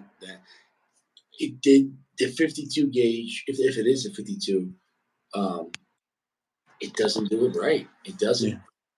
It was good, but it was no. That Robusto, I wouldn't even if they had no bands. I wouldn't think it was the same cigar. You know what I'm saying? So that's why I know the first. Nobody other cigar channels talks about changing the size, change the blend. Like you can't say a 5x50 and 6x52 is going to be the same experience. It's not. Mhm. Now, but that was an extreme case though. Mhm. Mhm. Most of the time it's a little different, but still something. That was extremely different. Uh, kind of bothers me that it was that different, but Again, could be an anomaly, but yeah, who knows? Can I ask you one question, just yeah, quick? yeah, Um, have you ever had an experience like that with a cigar that's aged that you get like an ethereal smoke from it, or yeah. have you ever smoked Yeah, a I cigar don't that? call it ethereal, but I call it whispering. Yeah, Yeah, I've had aged cigars, 6 year, 10 year. I had a yeah. cigar aged I think 22 years. It was the Playboy cigar, and it was a cigar, and I forget the brand. I forget the name of the brand. I Mhm. can't remember the brand, but it was the cigar they used to give out at the Playboy Mansion, and and also there's a Playboy Club in Manhattan. There used to be or whatever the fuck, Mhm. and somebody at the cigar lounge gave it to me. I don't even know fucking why. And it was very nice. It was, oh, thank you. And I can't remember the name of the brand. I don't remember. I don't think it was Punch. It wasn't like a majorly expensive brand, but it was like a solid brand. So I don't remember if it was Punch or if it was like it was one of those brands. It wasn't like a major. It was like a mid tier brand, but they gave it out at the Playboy Mansion. But it was a huge cigar. Like, the size was big in length. But it was so with like 22 years on it. It was so airy. It was so whispering that like you tasted it. And it was a lighter cigar too, Mhm. but you could swallow the smoke in every puff. Mhm. And it was odd. That was like one of the first times like, well, this is what happens after that much time. You know what I'm saying though? So Interesting. if you're not looking, if you have the right mindset into it, you can find that beautiful. You know what I'm saying though? It's Mhm. almost like someone on their deathbed where they're whispering their last. Well, for example, in the Old Testament, in Jewish traditions, like Abraham and Isaac, remember that he said he tricked his father. He said, "Father, give me Right. the blessing." And he felt his arm and he put the wool over his arm, so he thought it was the oldest son. And he Right, gave him right. his blessing, you know. But so imagine like a cigar, like giving you his blessing before it dies. Like it's like, bro, you can barely hear me, like And that's I Yeah. feel like a cigar, just like ah, a little black pepper, some cedar, and you're like, what was that? Like it's just whispering the blend, but Yeah. it's wow, like so that's a 22, 23 years. I can't imagine a 50-year cigar. That's gotta be True. stupid. That's at Yeah. that point. I don't know what that would taste like. I never had a Probably 50. not. Yeah, probably not much. And Imagine with balls to the wall. Be like it's just like yeah. last note. There was on the what's that New York cigar? That big New York brand. They did that. Oh, Nat Sherman. Not Sherman. When they um, when they shut down, apparently like they moved stuff around, whatever. They had this chest. They had a chest. They had like 5,000 Cuban cigars from like the 1930s. I'm not sure if they auctioned it off. They were all in there, and they were all in perfect condition in Wow. this big like cedar chest. Like, Wow. how the fuck would somebody forget about like 5,000 Cuban cigars? Like, and like American legal like, from the 1930s. Sure, sure. I I, get I'm the sure they auctioned that off. They probably auctioned that off for a lot of money. yeah. I bet they're at the Barclays now, right? Yeah, yeah, yeah, yeah. He's like, yeah. The mayor's like, yeah, throw it over there. Like, Yeah. put him over there. Yeah, no, dude. Yeah, I mean, what the fuck would you do with like 5,000 Cubans that are 90 years old? Smoke Right? them. Dude, I'd be handing them out like the homeless guys. Like, you know what you're smoking right there, right? Yeah, quite right. You see, quite right. Yes. I don't know. You could start like a revolution with that. Like, you could pay people in that. Like, they work a whole day and like, here's your Cuban. Dude, you yeah, that's true. You know me, dude. I'll smoke a 5 Vegas, dude, but if I had Cubans that were older than 20 years, I'm saying smoke your best, dude. I'm smoking them all. Yeah, because what I mean at that point, like, just by default, you have to smoke them because Don't leave those. Yeah. oh, what do they taste like? You know what I'm saying? No, that's a question. No, I don't know, but do Cubans age better than anything else? I don't know. And do puros age better than non-puros? I don't know either. You know what I'm saying? I I believe that Cubans may age better because one, that's what Davidoff says, but two, but Yeah, two, I think because they don't age them that much before they put them in the box. I think you can just store them, keep the box sealed. I think if you just come straight out and then they just age for a long period of time, it's almost like, do you see what I'm saying? I can see That that. But that way they don't deteriorate as fast. So they keep all when the chemicals. you ferment everything and it's ready to go, they almost flatline faster. So where if the tobacco has more nutrients in the tobacco because it's younger, but then they Mhm. slowly because aging at home is much slower than Right. So yeah, I can see what you're saying on that. Definitely, the Cubans, if by them not doing the proper aging up front, maybe you Right. get more time. Because like for Uh, example, Padrones. Remember, I smoked the Ace Padrones. They like only like 4 years, right. uh, it really lost a lot of the pop it normally has. So Mhm. so it is what it is. Hey, bro, Yeah, but I I'll think see you. with the Cuban, you keep the chemicals in there, and then I think it probably does more. I think it does more to the aging. I think the aging process could enhance it. It doesn't just fall. That's my guess. I'm Anyway, enhancing it either. I don't know. anyway, Yeah. I'll try to figure. It. We'll find out. I'm gonna fall asleep. Like Richie's gonna fall asleep. I'm gonna fall off the balcony right here. I'm No, so no, no. Tip the other way. Tip the other way. Tip the other way. drunk, Richie. I had one beer. Yeah, no, no, no, no, no. Yeah, yeah, yeah. No, no, no. Yeah. It's, they just All find a right. guy with a Glock. He's like, "Oh." But bro, I'll see you around, bro. All right, man. Have a good night. Peace out. Everyone have a good one. Stay fresh. Peace. All right. All right. Later. Later.